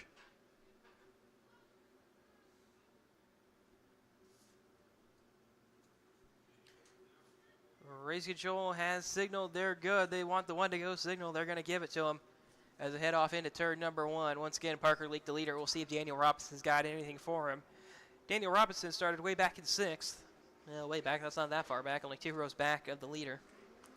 But Daniel Robinson definitely a threat to take this one away late in the going from Parker Leak. But we're going to have to take a look at the restart where Parker Leak decides to go. Got a little bit of a better advantage when he was on the bottom of the racetrack. We'll see if he stays down there again. Yes, he will. This time he does. He's on the gas. Green is waving, and we're back underway in the Vision 1 Composite non-wing micro feature. Daniel Robinson down to the bottom of the racetrack. Does not work for him at all. And now Mason Hannigan up to the top as green flag will be out. 5 to go on this Vision 1 Composite non-wing micro feature. Parker Leak out in front. Lap time's pretty equal for Daniel Robinson that last time by. See if that bottom groove works out any better for him down here in 3 and 4. Parker Leak running the victory lap will sweep the weekend as well. So 2 features to start have been run, 2 sweeps. First one being performed by Eli Holden, and the second one being performed by Parker Leak. Just his second start of the year here at Coles County.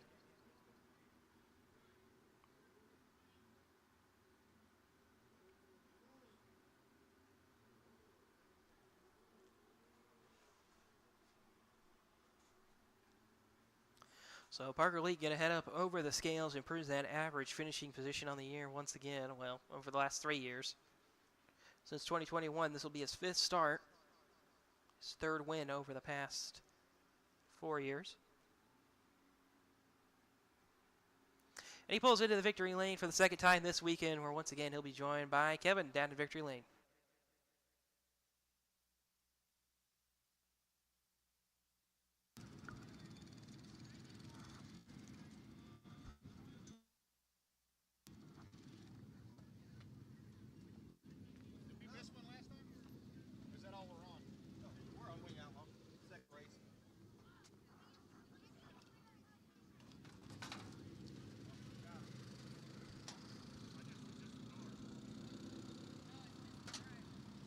All right, folks, give a big round of applause to Parker Leak from Warsaw, Indiana, your Vision 1 Composites non-wing micro equipment professionals.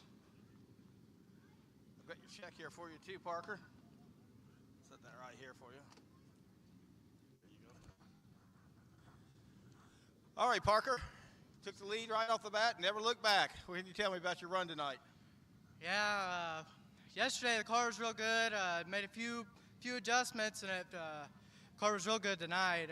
Saw Daniel peek his nose in there once, but I just kept her going and got her done.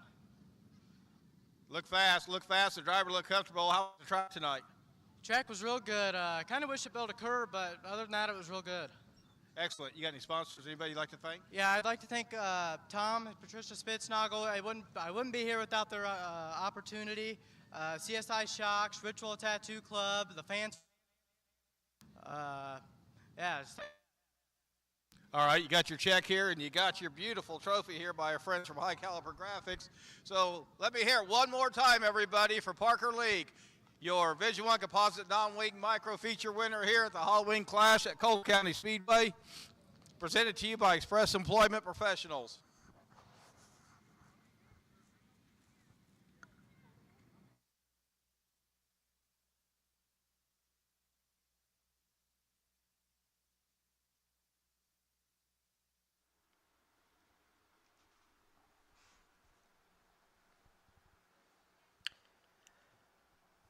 Coming up next is going to be the High Caliber Graphic Junior Sprints for a 15-lap feature for the 19 entries. Ashton Glazier out of McCollinsburg, Pennsylvania in the 9C. Started on pole with Mason Vincent in the 2V out of Springfield, Illinois, starting alongside him. Eli Holden from Princeton, Indiana, already a feature winner tonight in the 5E. Machines will start in third. Kylie Bates out of Hillsboro, Missouri in the 12K will start in fourth. Riker Toops in the 1 out of Alexis, Illinois, rounds out the top 5 with Easton Hayes from Farmington, Missouri in the 32E, starting alongside him in 6th. Back in 7th will be Madison Meany out of Terre Haute, Indiana in the 10M. 8th will be AJ Barber from Argenta, Illinois in the 17.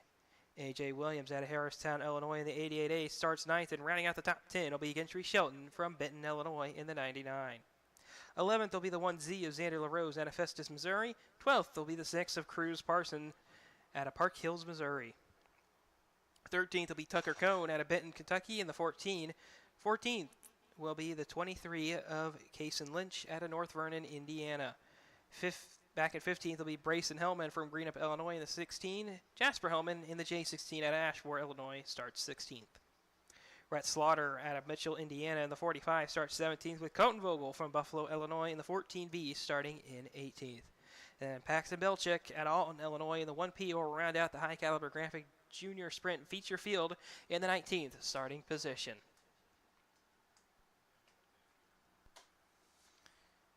And once again, these features tonight being brought to you by Express Employment Professionals, who have also supplied the pace vehicle for tonight.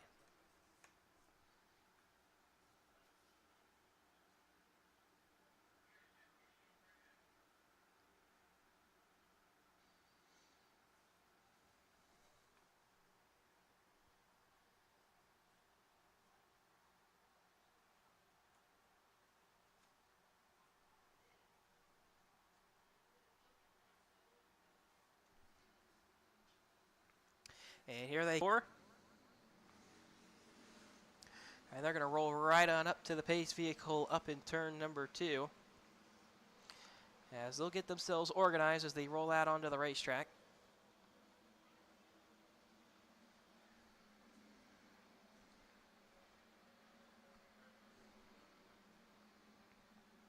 Is elected to start at the tail end of the field. And with that, the one to go signal has been given, and the pace vehicle makes the hard left-hand turn to the infield. Cone they come, greens waving on the High Caliber Graphic Junior Sprint feature. 15 laps around the historic Coles County Speedway. Around the outside goes the front 2. Green will be leading lap number 1. Ashton Glazer leads lap 1. Mason Vincent in tow behind. Eli Holden looking for a feature win number 2 on the night, trying to make his way forward as well. Ashton Glazier did Express Employment Solutions on night number 2. Field gets single filed out, but we're going to have a caution over in turn number 4 for Caliber Graphic. track crew will help Brayson get turned around, and Brayson will rejoin back in at the tail end of the field. That one to go's been given to this junior sprint field once again.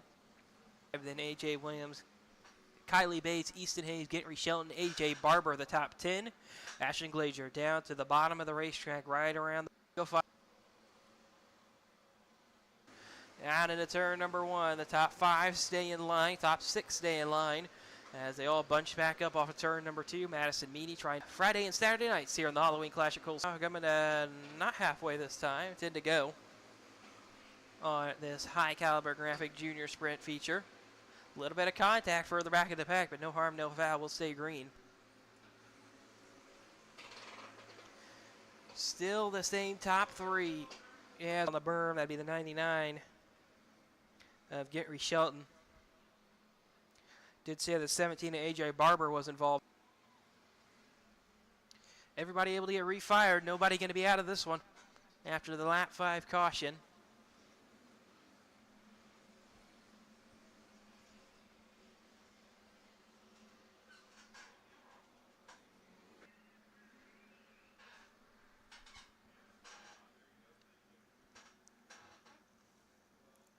One to go being given to the field as they roll back on around, headed into turn 1, it appears. Maybe not. Race control trying to confirm the order.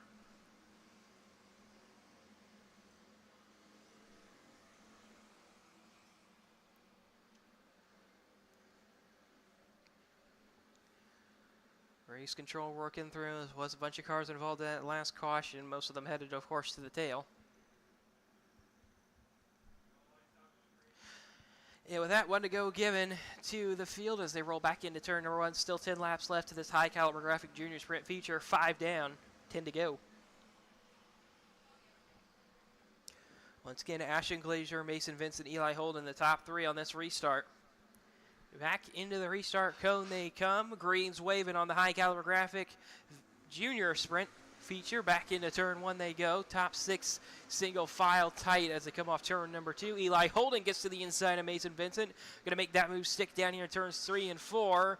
And he'll be clear for second, looking to play spoils to Ashton Glazier's sweep of the weekend. See if Eli Holden can pick up his 3rd feature win of the year, of the season.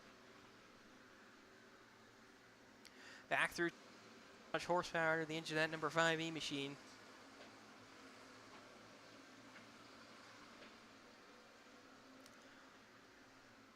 Five to go in this high caliber graphic junior sprint feature. Into turn number 1 leads Ashton Glazier as the rest of the field is mostly single file throughout.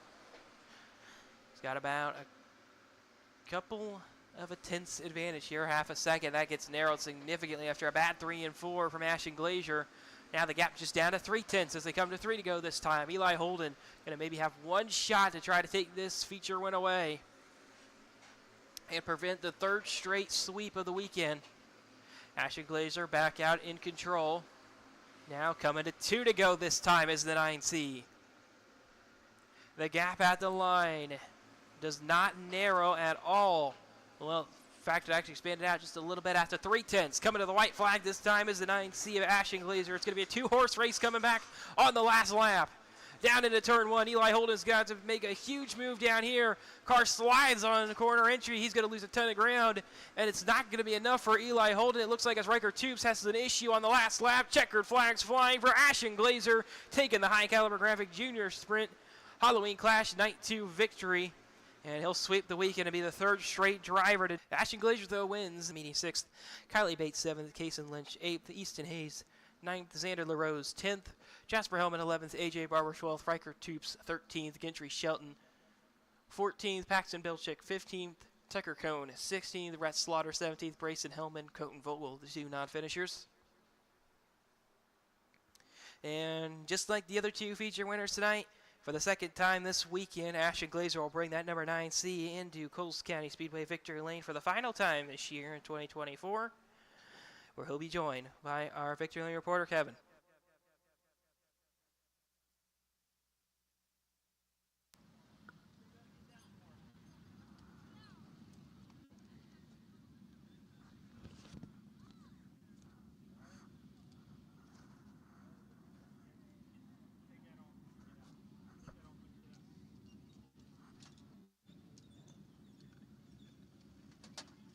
All right, let him hear you, guys. Let's hear it for Ashton Glacier from Collinsburg, Pennsylvania. Graphics Junior Sprint feature winner here at the Halloween Clash at Coles County Speedway, presented by Express Employment Professionals.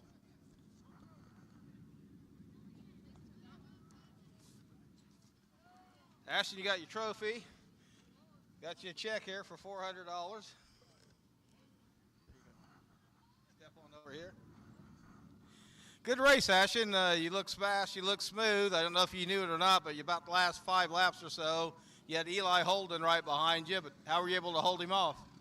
I just smooth and this consistent line and just full throttle the whole entire time.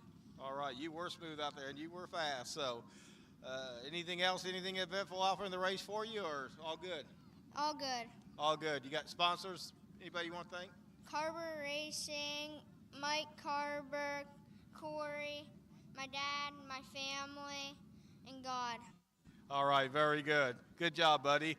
All right, everybody, once again, let's hear it for Ashton Glacier from Collinsburg, Pennsylvania, your high caliber graphics junior sprint feature winner here at the Halloween Clash at Coles County Speedway, presented by Express Employment Professionals.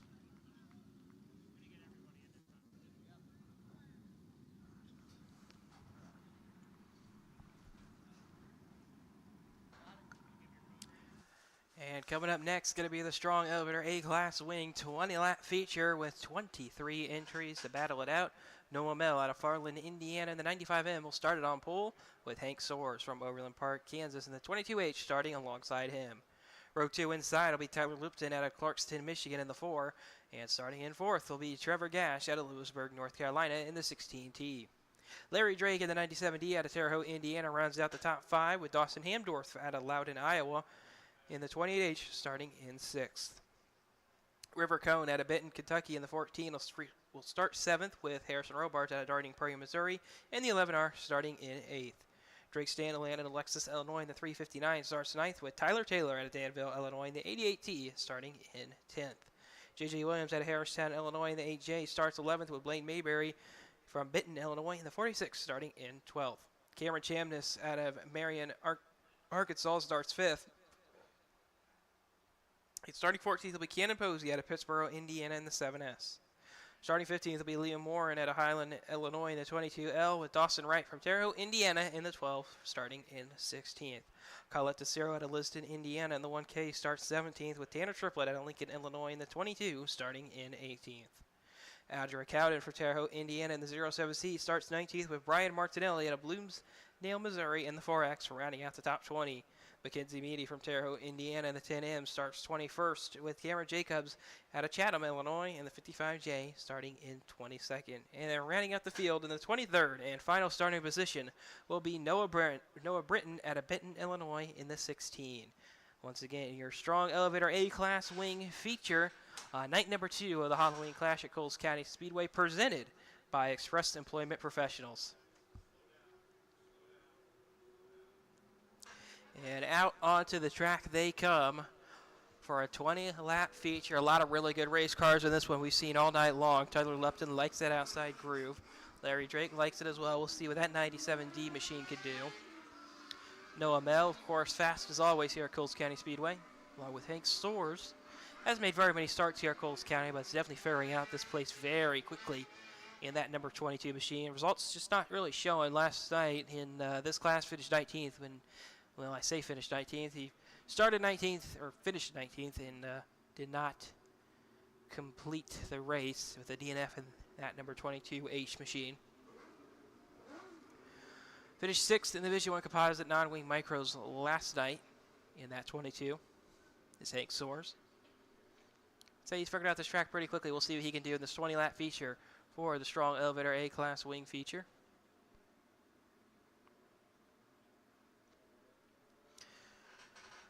Race control not going to give them the one to go when they come back around. Going to give them just a few more laps to get it sorted out. Make sure everybody's in their correct position. This is our second biggest class of the night.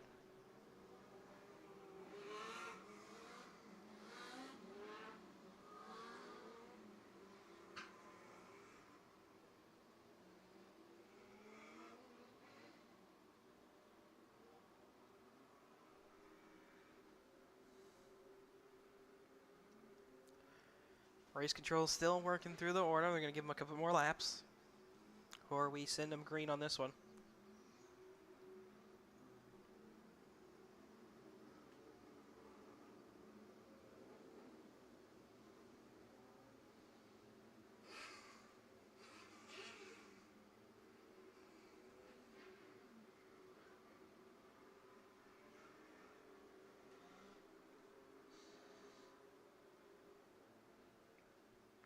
Field still working on getting sorted out as race control makes sure everybody gets picked up on the transponder list.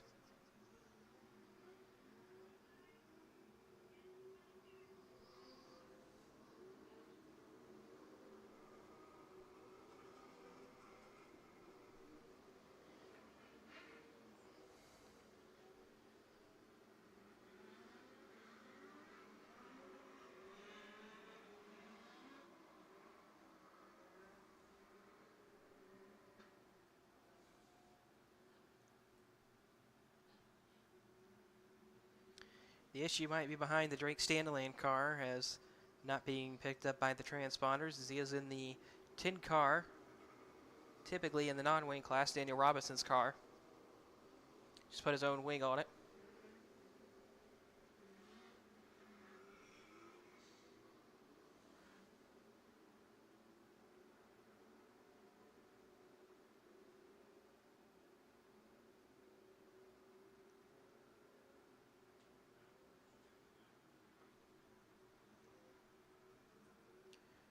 Race control still working through the starting lineup on this one.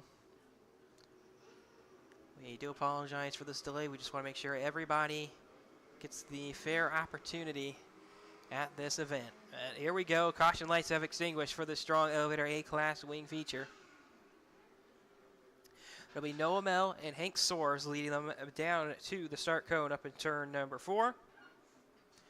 Hank Soares goes a little bit wider than you would typically see the outside lane go, but green flags waving on the strong elevator A-class wing feature. Down into turn 1 they go.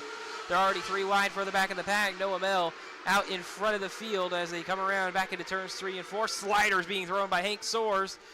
Can he do it? No, he can't. 3 wide off turn number 4 for the lead. Caution's going to come back out for a 3-car tangle up in turn number 3.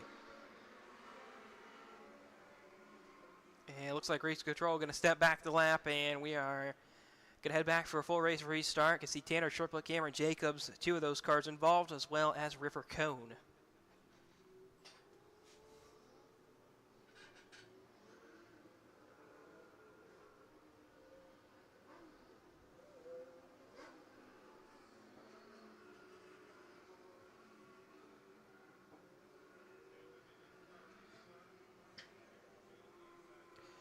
So nobody should be out of this one. It doesn't look like anybody really picked up any significant damage, just pretty minor spins. And everybody will rejoin back up on the tail end of the field. This time as they double up, they'll be at the tail end of the field. Not a great position there for River Cone, starting inside the top 10. Going to find himself way back at the tail.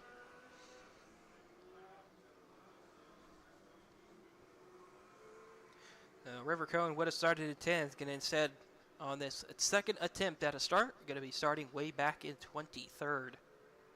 Tough break for that number 14 crew. Race controls getting the rest of them sorted out with 3 cars to the tail end of the field. Some drivers have to switch some rows as they roll back into a starting position.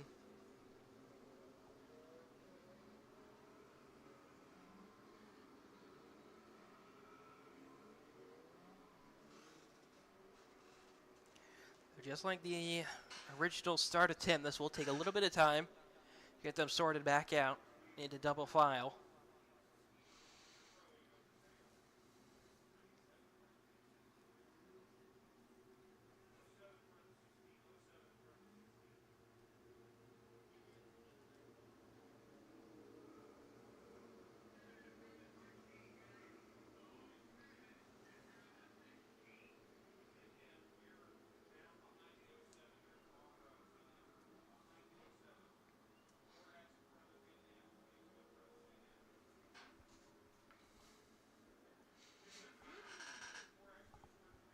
Now with that, it looks like race control might be happy with this starting order.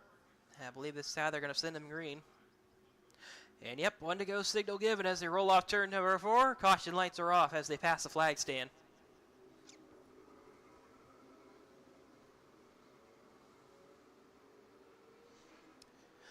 So same front row as last time, Noah Mill, Hank Soares. We'll see if Hank Soares has some decent speed in that number 22H machine. Tyler Lipton out behind the inside, row number 2 with Trevor Gash up top. But through the start cone they go. Green flags waving once again on the strong elevator A-class wing feature. A little bit more organized, down into 1 this time. Not seeing any 3 wide. There were 2 wide going in. Now they're 3 wide as get through the middle. Out in front, Hank Soares going to lead lap number 1 after a great start from him on the second start attempt. Hank Soares out in front of Noah Mel. He's kind of pulling away from him. As I said last night, Hank Soares had some pretty decent pace in that number 22 machine. Just the result didn't show. It ended up with a DNF. I believe something mechanically went wrong with just 2 laps to go on that 22H machine. Looking not to repeat that tonight.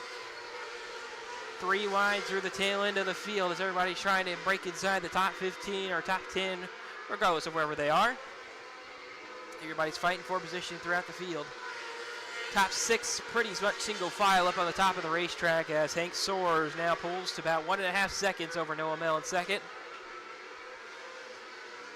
Noah Mel starting to have Trevor Gash catch up to him as well. Gash turning lap time similar, maybe a little faster every time. Trouble on the front stretch. 1 car almost goes upside down. Caution's going to come out. That'll be the 4X. Almost going upside down. Brian Martinelli comes to a stop just underneath the flag stand. So 5 laps down in the strong elevator A-class wing feature.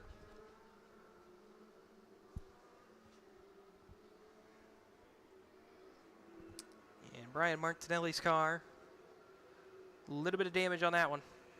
Looks like he was trying to pass Audrey Cowden with Cowden having an issue. Tries to peek to the inside as Audrey Cowden was trying to get down and out of the way.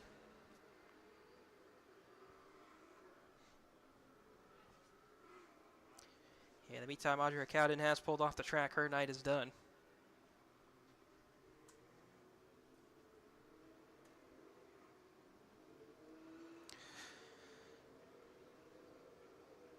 So the 2.5 advantage that Hank Soares had built up over the first 5 laps is erased.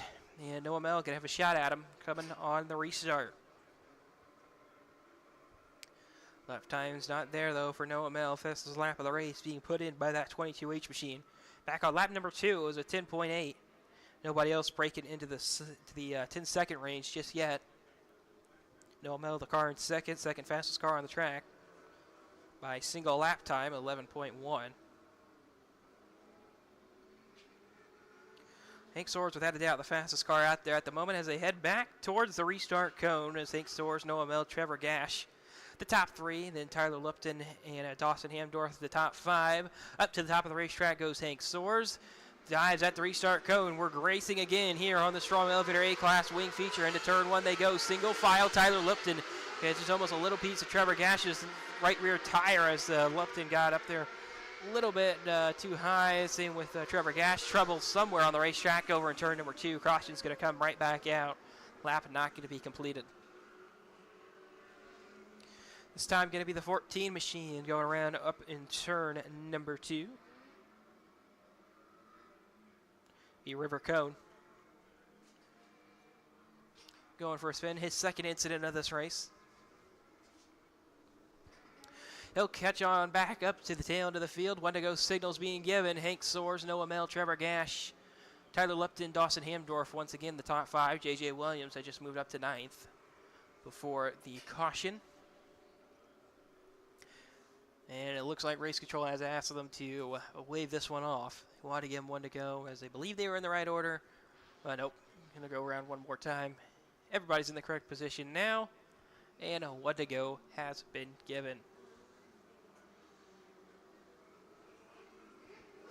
Once again, the top 5, Hank Soares, Noah Mel, Trevor Gash, Tyler Lipton, and Dawson Hamdorf, Larry Drake, Harrison Robards, Blaine Mayberry, J.J. Williams, Tyler Taylor inside the top 10. Here we go. Hank Soares back up to the top of the racetrack. He goes looking for the restart cone. Dives at it. Green flags back in the air on the strong elevator A-class wing feature. Going to be a great restart there for Hank Soares down into turn 1. Has already built up 5 or so car lengths over Noah Mel, who's under a ton of pressure now from Trevor Gash as they roll through turns 3 and 4. Gash got a little bit too high up at turn 4, almost got up into the cushion up there.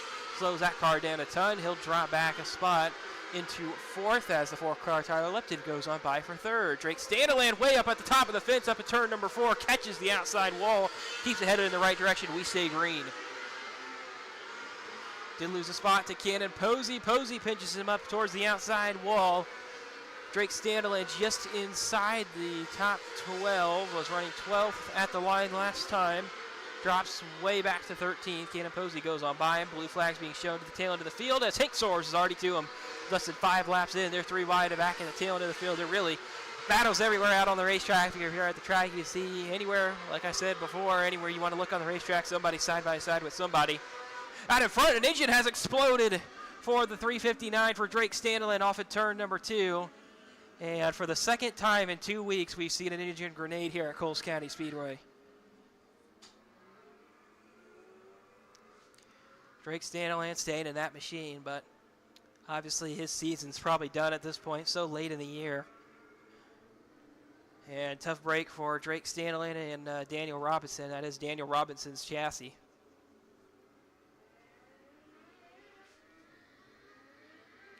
He was running 16th. Obviously, the pace was slowing down. That last lap he had turned was a 13-second lap.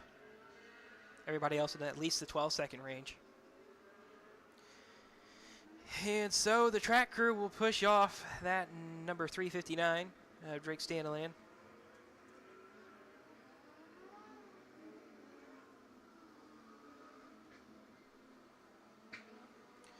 Standaland back into the infield.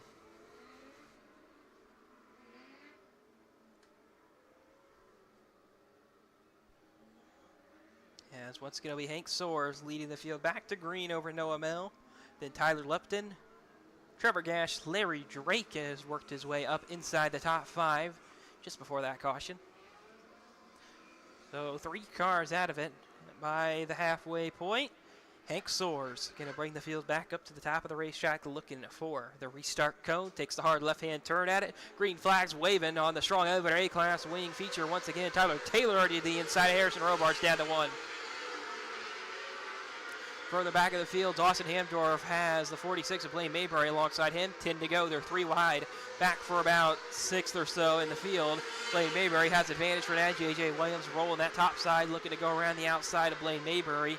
Out in front, still that 22H of Hank Soares. Did not finish 19th last night. Ended up out of the race, I believe. If I was correct, I believe he was running out in front just like this with 2 laps to go. The engine let go on that 22H machine. Looking to not repeat history is Hank Soares as he rolls back into turns 3 and 4 with 7 laps to go in this strong elevator A-class wing feature. And just like last night, nobody has anything for that number 22H machine. Noah Mel, the next closest car, running a 10th slower lap. Car in 3rd. Tyler Lupton turning a 10th slower than Noah Mel. And there's just nothing anybody can do out there tonight. Coming to 5 to go this time will be the 22 of Hank Soares. He's got a bunch of lap traffic in front of him, hoping he can manage this one relatively easily. A couple of cars battling out it way in front, including Tanner Triple and Cameron Jacobs running the same line as him up at the top of the racetrack. We'll slow him down a little bit, but Noah Mel can't really get a whole lot back on him. Coming off of turn number 2 with 4 laps to go. Working right all the way back through 3 and 4. Now 3 to go for Hank Soares. Hank Soares still working that outside. He thought about sending it 3 wide around Cameron Jacobs. Where's Jacobs going to go top? Hank will go to the bottom. Throws the slider on him to get on by. Just about does it. 2 to go for Hank Soares. Just like last night, this is where disaster struck off of turn 2. He gets through turn 2 cleanly this time. Still working through lap traffic is Hank Soares. Noah Mel, a couple of cars behind him. White flags flying for Hank Soares. Down into turn 1 for the final time. Off of turn number 2. Wouldn't call this one home just yet. Noah Mel's stuck in lap traffic way back behind him. Off of turn 4. Hank Soares gets redemption, and he'll take the strong elevator A-class wing feature tonight here on the night number 2 of the Halloween Clash at Coles County Speedway, presented by Express Employment Professionals. So Hank Soares, after having a mechanical issue the night before. Hank Soares picks up a feature win tonight here on night number 2, the important night for him. So a 19th and a win for that number 22 H Machine in the Strong Elevator A-Class Wing features this weekend. Noah Mell in second, Tyler Luft in third, Larry Drake ended up getting fourth on Trevor Gash on the last lap as he got into lap traffic. Blaine Mayberry sixth, J.J. Williams seventh, Cameron Chamness eighth, Harrison Robards ninth, Noah Britton rounding out the top 10, Dawson Hamdorf 11th. Not sure which car finished in 12th, showing as missing data on our scoring monitors. Tyler Taylor 13th, Dawson Wright 14th, Liam Warren 15th, another missing data car as 16th, Tanner Triplett and 17th, Colette DeCiro 18th, Mackenzie Meany 19th, and Brian Martinelli, the last car running in the 20th position. Drake Stanley and River Cone, Audrey Cowden, the cars out of that one. All right, everybody, he's up out of his car. As you can see, let's give a big round of applause to Hank Soares from Overland Park, Kansas, your Strong Elevator A-Class feature winner here at Coles County Speedway at the Halloween class, presented by Express Employment Professionals.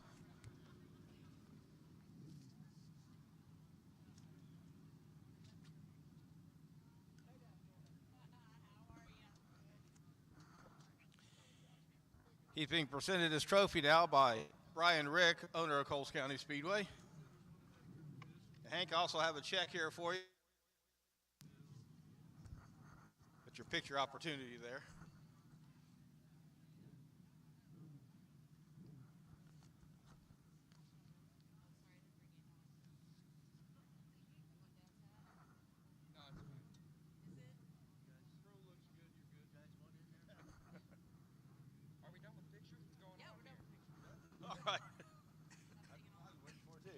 All right, come on over here, Hank. Number one, congratulations again. Your car was just on an absolute rail that race. I really don't know what more to say. I mean, you were able to hold everybody off fairly easily, so tell me about your ride. Well, had a good night going last night too. Was leading and threw a chain off coming to the white flag, and just blew a right rear in Outlaw. So good to finally get it done. First time at the track. So. Absolutely. How do you like the track? Oh, it's pretty fun. Yeah, it is. It's a good old track. You think Brian over there, he's put a lot of effort in this track, and you wouldn't believe the difference from a year ago to this year, what this track was like. So you got any sponsors, anybody you'd like to thank? Yeah, I want to thank Two Fellas Moving, Hertz Precision Parts, M9 Performance, Trent Pullman Designs, my mom, my dad, for Jerry Renschler, Midwest Suspension, about it. All right, everybody. Once again, let's give a big round of applause to Hank Soares from Overland Park, Kansas, your Strong Elevator A-Class Wing feature winner here at Coles County Speedway at the Halloween class, presented by Express Employment Professionals. Thank you, sir.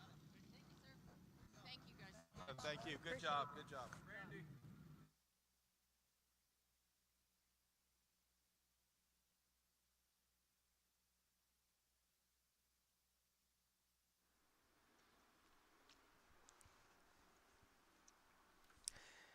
Two features left to run here in the Halloween Clash night number 2, presented by Express Employment Professionals. Coming up next will be the Mod Light feature, 20 laps for these Mod Light drivers. On the pole will be the 27P of Austin Park out of Steelville, Illinois. Alongside him will be the K of John Wright from Colchester, Illinois.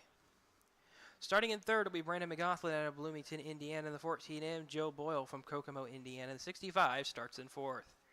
Corey Stephenson out of Marion, Illinois in the 5 starts in 5th. Mike Barnhouse from Verdon, Illinois starts 6th in the 42 machine. Chris Gregg out of Charleston, Illinois in the 819 starts 7th, with Jason White in the 5D from Salisbury, Indiana starting in 8th. Paul Sipes out of Indiana starts 9th in the 77 machine, with Zach Malone from Bloomington, Indiana in the 77M. We're rounding out the top 10 and rounding out the Mod Light feature tonight here at Coles County Speedway.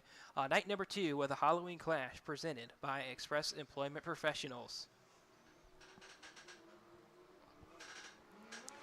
And as you can see on the scoreboard on the backstretch, cars coming across the timing line get picked up on the scoring monitors. Good sign there that everybody gets picked up.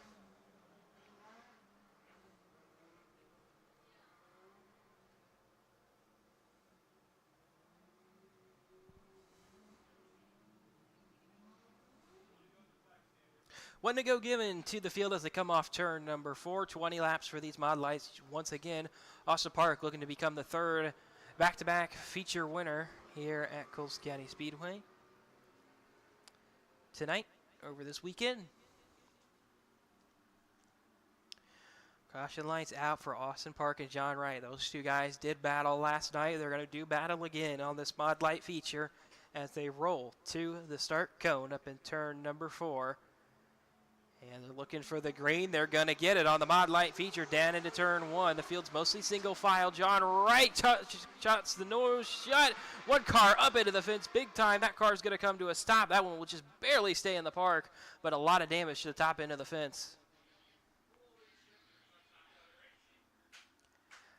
Mike Barnhouse trapped up against the outside fence. That's what might take a little bit to get him down.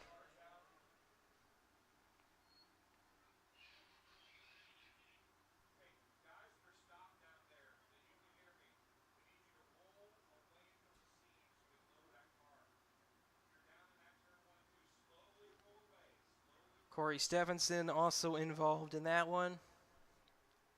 Brendan McGoughlin, who had gone around. Of course, catching a piece of it. Chris Grigg got a little bit of it. Seen a little bit of damage on the 5D of Jason White. I mean, this is at least half the field. 6 cars at least involved in this one. 6, 7 cars. I think 7 cars involved in this one over in turn number 1. I believe both the 77 machines were involved in that one. Paul Sipes and Zach Malone. And track crew's got to work out how they're going to try to get Mike Barnhouse down from the fence.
So I can see one car headed up on the hooker already. It'd be the 5D.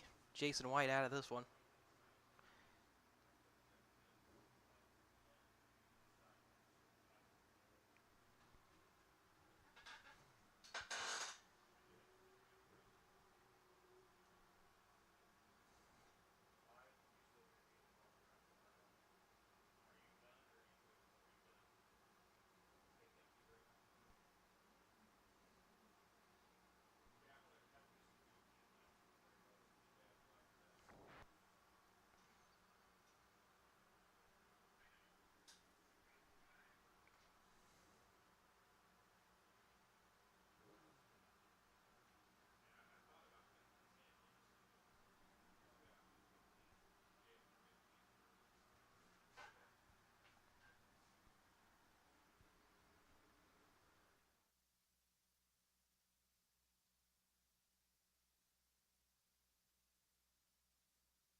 So word is from the track crew, the driver of that number 42 machine is okay, Mike Barnhouse. Just had a little bit of trouble getting him out of the fence. All right, as you see, he's up and out of his car, Casey. He's all right. Let's hear a big round of applause for him. That's Mike Barnhouse from Verdun, Illinois. And then number 42 Model Line machine.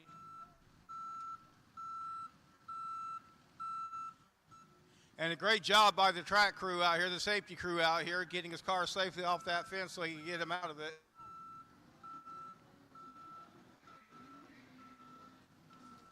And the remaining drivers in this feature have taken a vote. This race will be shortened to 10 laps.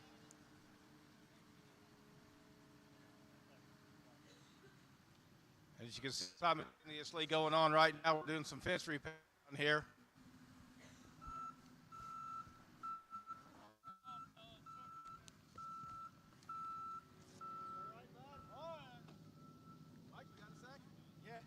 Hey, everybody, got a treat for you here. Here's a guy that just crawled out of that car, Mike Barnhart. Let's give him a big round of applause. I'm sorry about that, Barnhouse from Verdun, Illinois. What can you tell me? That was a wild position you were in there. Yeah, it's like standing on your head for 20 minutes, whatever it was. But it's all part of racing, you know. It just one of them deals. Yep, exactly. Well, we're most happy to see you right, and they got you out of there in one piece. So that's our main concern here. So, well, go. You got all winter now, right, to fix your car. All right, thank you, Mike.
So work ongoing on the fence down there in turn 1.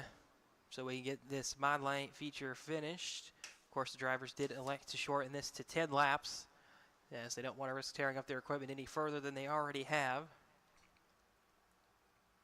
After this one, just one more feature left to go tonight. It's the Outlaw Wing feature.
And it looks like fence repair is almost complete down there at turn number 1. So we should be getting back underway on our Mod Light feature here on night number 2 of the Halloween Clash presented by Express Employment Professionals.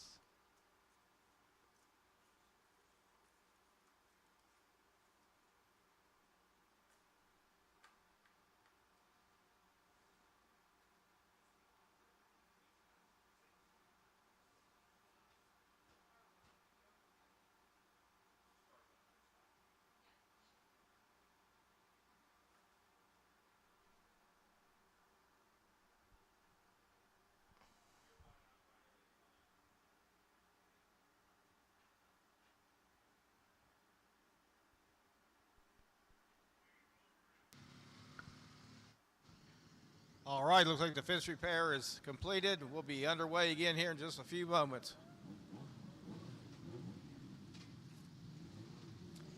And the field's back rolling off into turn number 1. I believe really only the top 3 on the coming restart will be the only cars without damage. The rest of these cars definitely took at least a bit of damage, as Austin Park is going to bring himself and John Wright alongside each other on the front row up to the start cone for a now 10-lap feature here for the Mod Lights.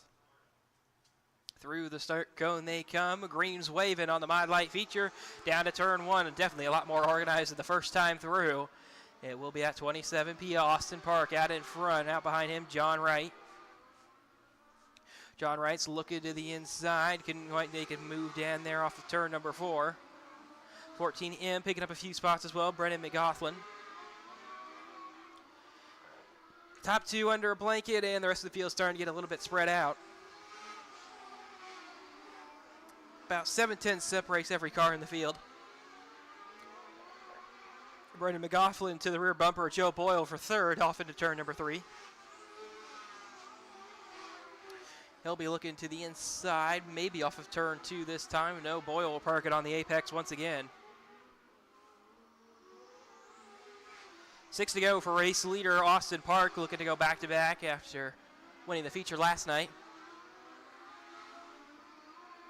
Brandon McGoughlin's car looking pretty good tonight, looking to take that 3rd spot away from Joe Boyle in that 65 machine.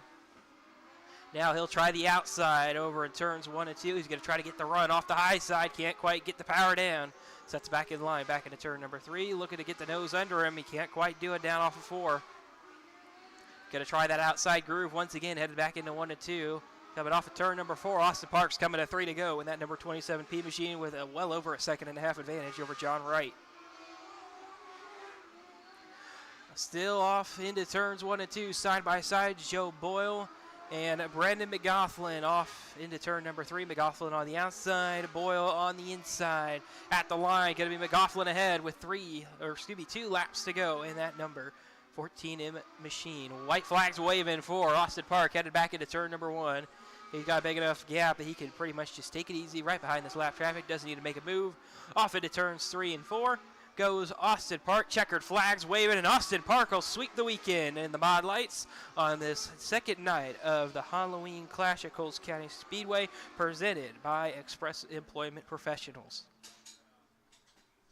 John Wright, Brendan McGoughlin making up the rest of the top 3. Joe Boyle 4th, Paul Sips in 5th, Zach Malone 6th, then Corey Stephenson, Mike Barnhouse, Chris Gregg, Jason White, the non-finishers out of this one.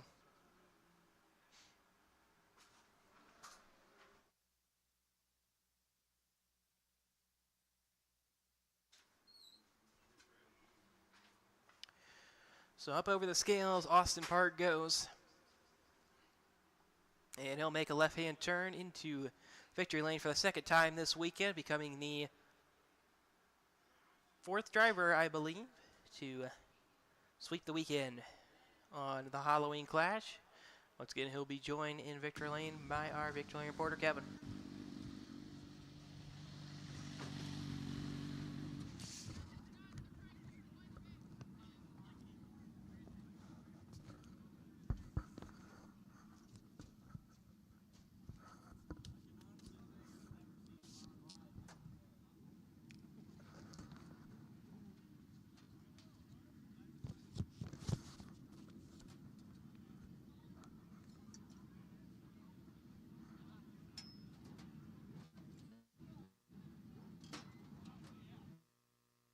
All right, folks, let's give a big round of applause for Austin Park from Steelville, Illinois, your Mod Light Halloween Class feature winner here at Coles County Speedway, presented by Express Employment Professionals. Austin, I got a check here for you. That up there, $1,000. That's a good payday. That's kind of a wild race early on, but looks like you had it covered pretty good there. Tell us about your ride. I knew if I was to get a good start there that I'd probably be set up pretty good, and was able to do that and just try to hit the marks like I did last night. Paid off. Excellent. You got any sponsors, anybody you'd like to thank? My dad, Eliminated Race Cars, Plateau Metalworks, Hutchinson Motorsports, my mom, Sky High Travel, Odom, John DePriest. I'm sure there's more, but hard to remember, yeah. Right? All right. Well, congratulations. It looked really good tonight. All right, everybody. Once again, let's give a big round of applause to Austin Park, your Mod Light feature winner here at Coles County Speedway at the Halloween Clash, presented by Express Employment Professionals.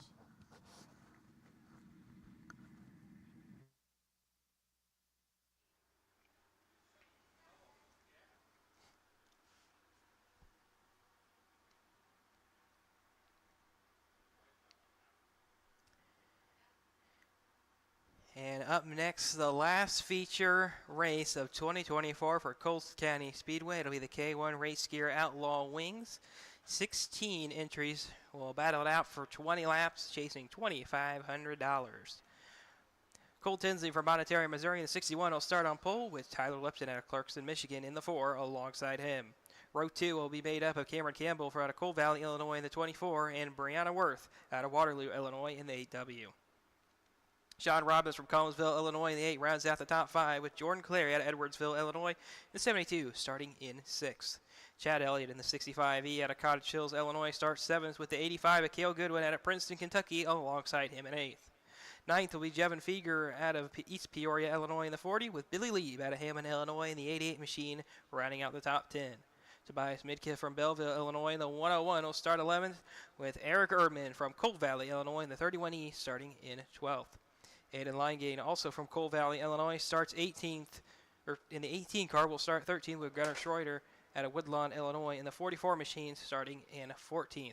Chase Highland in the 5 out of Cherry Hills Village, Colorado starts 15th, with Brian Martinelli from Bloomsdale, Missouri in the 4X, rounding up the field in the 16th and final starting position on the final feature event of 2024 here at Coles County Speedway on night number 2 of the Halloween Classic, presented by Express Employment Professionals. It's the K1 Race Gear Outlaw Wings out on the racetrack right now. They're going to come on by the scoring tower and get picked up by the transponding scoring line.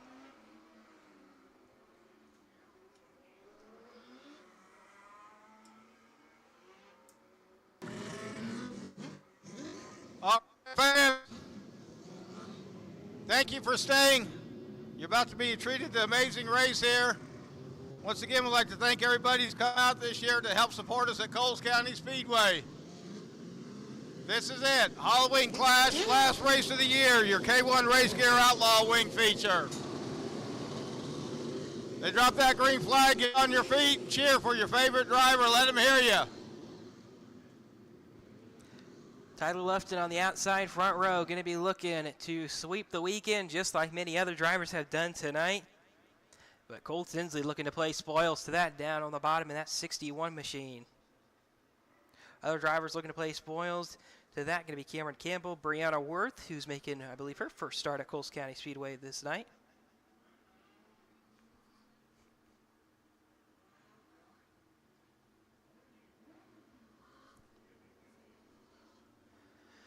So an issue for Brian Martinelli is going to end his night early. Not even going to complete a lap here in the final feature event of 2024 at Coles County Speedway.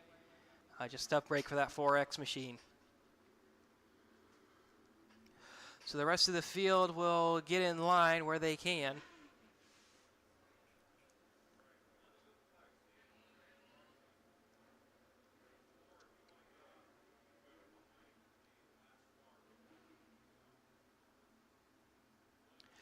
Field's going to come back down the front stretch, taking the 1 to go signal this time. Off into turn 1 they go for the final time.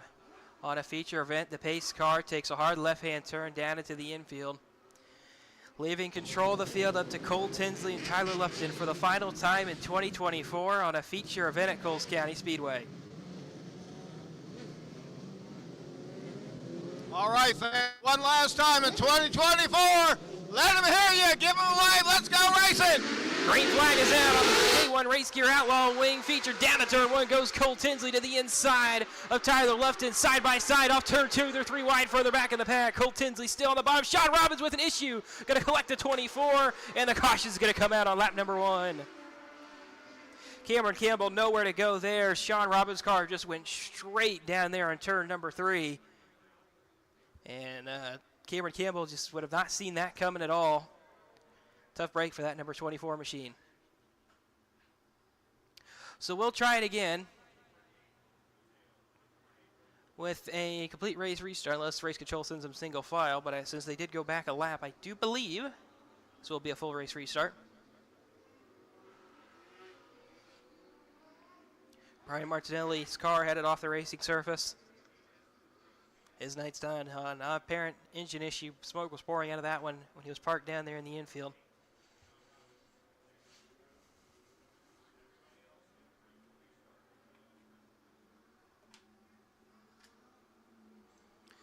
Field will double up as they come down the front stretch, getting back into their initial starting positions outside of a few cars. Sean Robbins including in that bunch.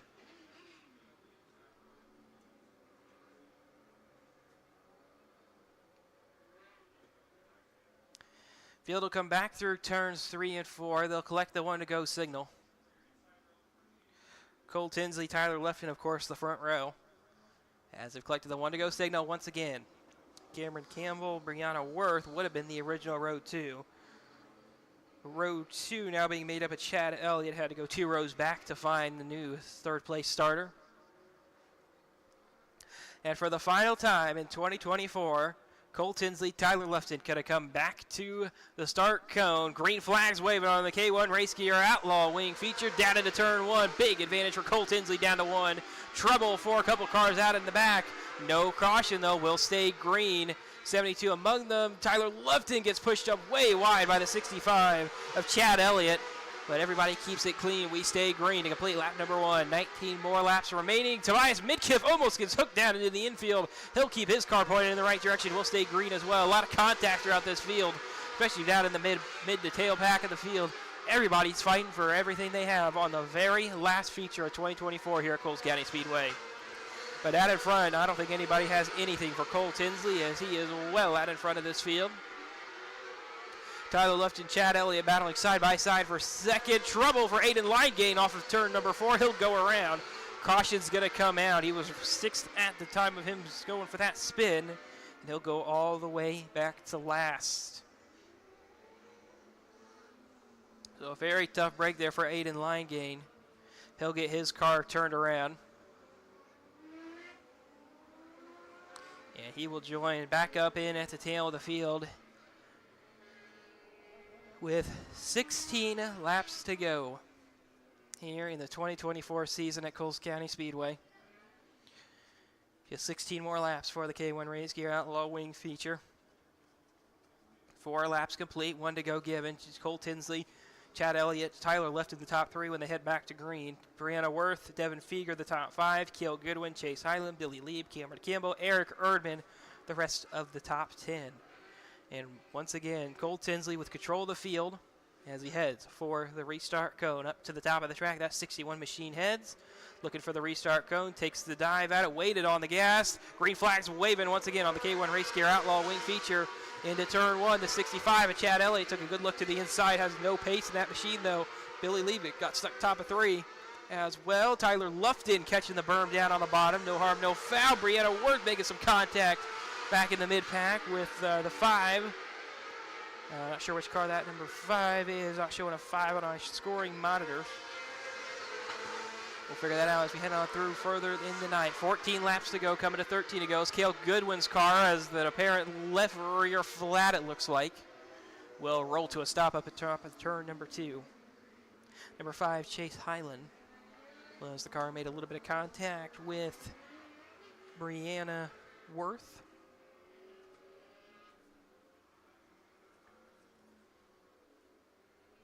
So second caution of this K1 race here, Outlaw Wing feature coming on lap number 6.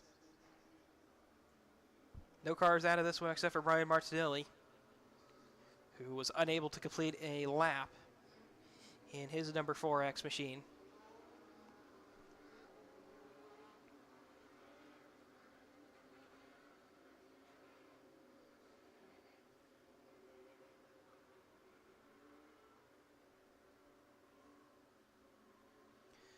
Looks like race control is happy with this order on the restart, as Cale Goodwin's car will get pushed back into the infield. They're going to give him the 1 to go as that car gets pushed on in.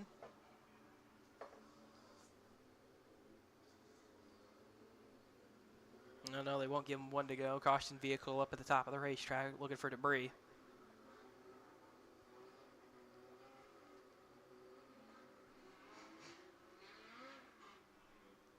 It looks like they didn't find any, so it looks like we will give them the 1 to go as they come around this time. Yes, they will. Leader on the restart, once again, to be Cole Tinsley. Chad Elliott behind him. Tyler Lupton, Devin Feger, Brianna Worth, the top 5. Then Chase Highland. Cale Goodwin would have restarted 7th, but it was said it will be Billy Lee. Then Cameron Campbell, Eric Erdman, and Sean Robbins will be the top 10 on the ensuing restart. So 2 cars out of it by lap number 6. And here they come back to the restart cone. Cole Tinsley back up at about the middle part of the racetrack, looking for the restart cone. Waits on the gas, back on it. Green flag back in the air on the K1 Race Gear Outlaw Wing feature. That could be another great restart for that 61 machine of Cole Tinsley. Brianna Worth trying to make a move stick, going off into 1, and is going to lose that spot right away, right on back to Devin Feger. Billy Lee making some moves out on top of the racetrack. Going to get the door shut on him by Brianna Worth, though. Chase Highland in tow down as well, off into turn number 3. But out in front, Cole Tinsley easily pulling away from this field. Single file throughout the top 5. Brianna Worth gets a little bit too sideways off of turn number 4. Tries to shut the door on Chase Highland. Highland's there, and Highland is going to hook her off of turn number 4. No caution as everybody keeps it rolling. Will stay green. Still no caution. Brianna Worth's car maybe has a little bit of damage. She tried to get that engine refired.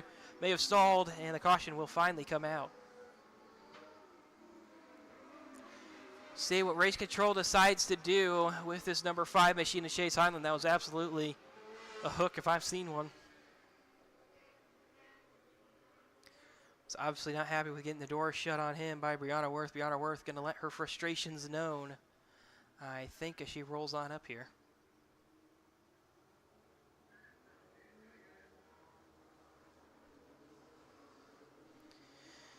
And we'll see what race control decides to do, because they've got a decision to make here. What are they going to do with these drivers?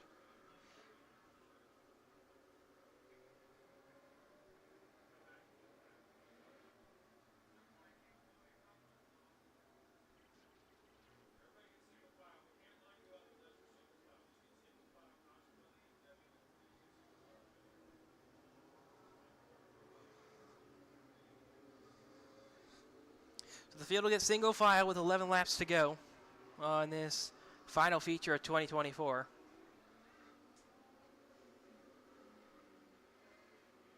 Brianna Worth will go to the tail for stopping and being the cause of the caution.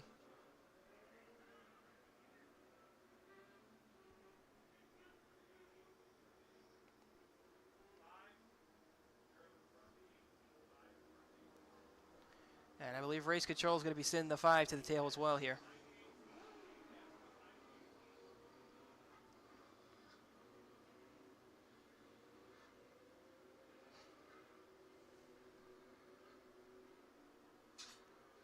So Chase Highland and Brianna Worth should be headed towards the tail of the field on the coming restart. One to go signal being given to this K1 Race Gear Outlaw Wing feature. 11 laps to go, 9 complete.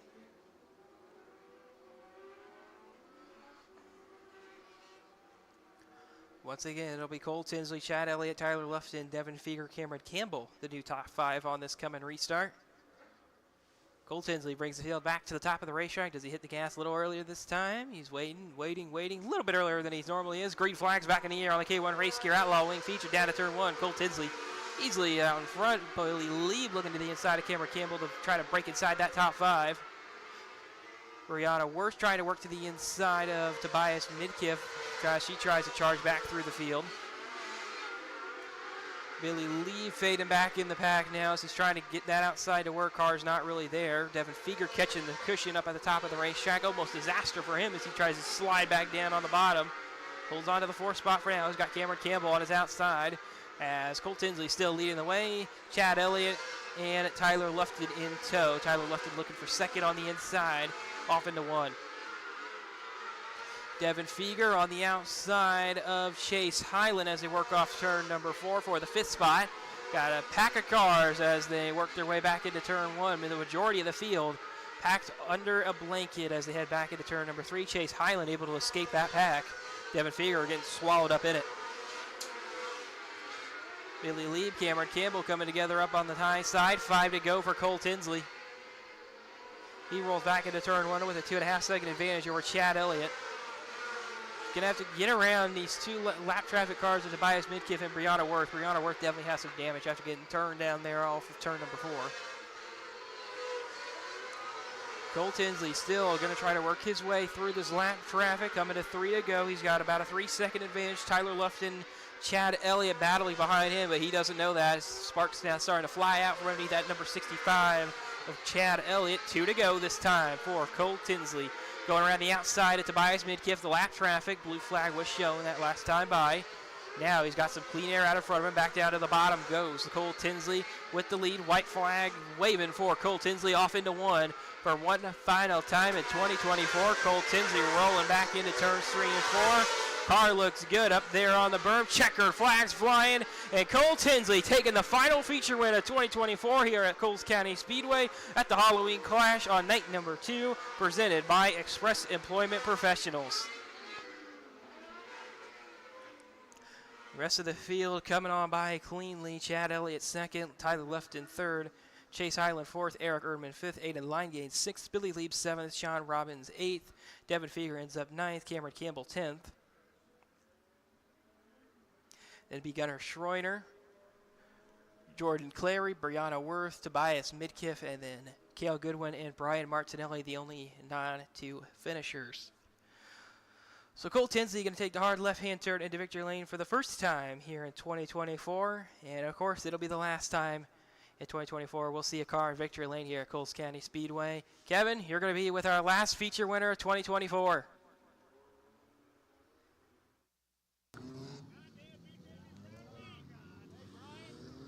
All right, everybody, let's hear for Cole Tinsley from Bon Terre, Missouri, your K1 Race Gear Outlaw Wing Halloween Clash feature winner here at Coles County Speedway, presented by Express Employment Professionals.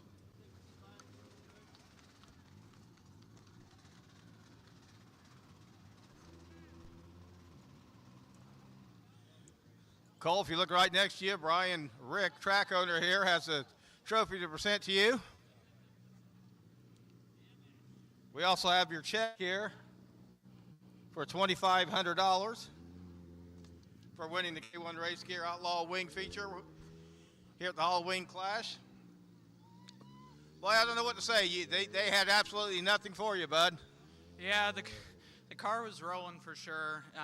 You know, I went into it knowing I was going to run the top in 1 and 2, but the bottom and the top in 3 and 4 was kind of up, and yeah, I decided to stick with the bottom, and it was rolling. Yeah, it was. You were wheeling that car. It was on the rail for sure. So you got any sponsors, anybody you'd like to thank? Yeah, absolutely. Everybody who makes this happen. You know, Jeremy and Sam for letting me run this car, Boyer Cattle Company, Prestige Trucking, all my sponsors, Finish Line Transportation, QuarterMidgetBumpers.com, Crabtree Concrete, Speed Shack, you know, where I work. We build some really good motors. Yeah, and thanks to Brad back at his pit, you know, Bandit Shocks, really big help over the last year. Excellent. All right, folks, once again, let's give a big round of applause to Cole Tinsley, your K1 Race Gear Outlaw Wing winner here at Coles County Speedway at the Halloween Clash.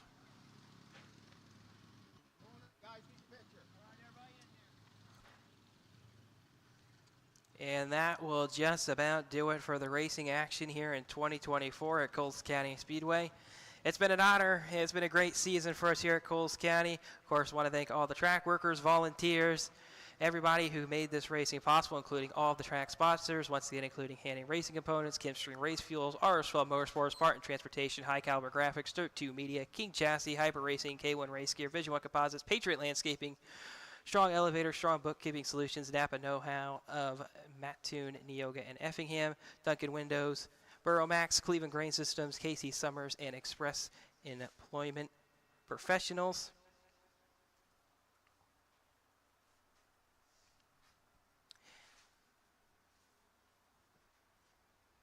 And of course, thank you to SRL Media and Design for giving us our great photos on Facebooks, and thank you very much to Hulip Pub Pro LLC for our video production this year here at 2024 at Coles County Speedway. A very big thank you to everybody who's been involved in the racing this year. Hope everyone drives home safe, and we'll see you again next year here from Coles County Speedway.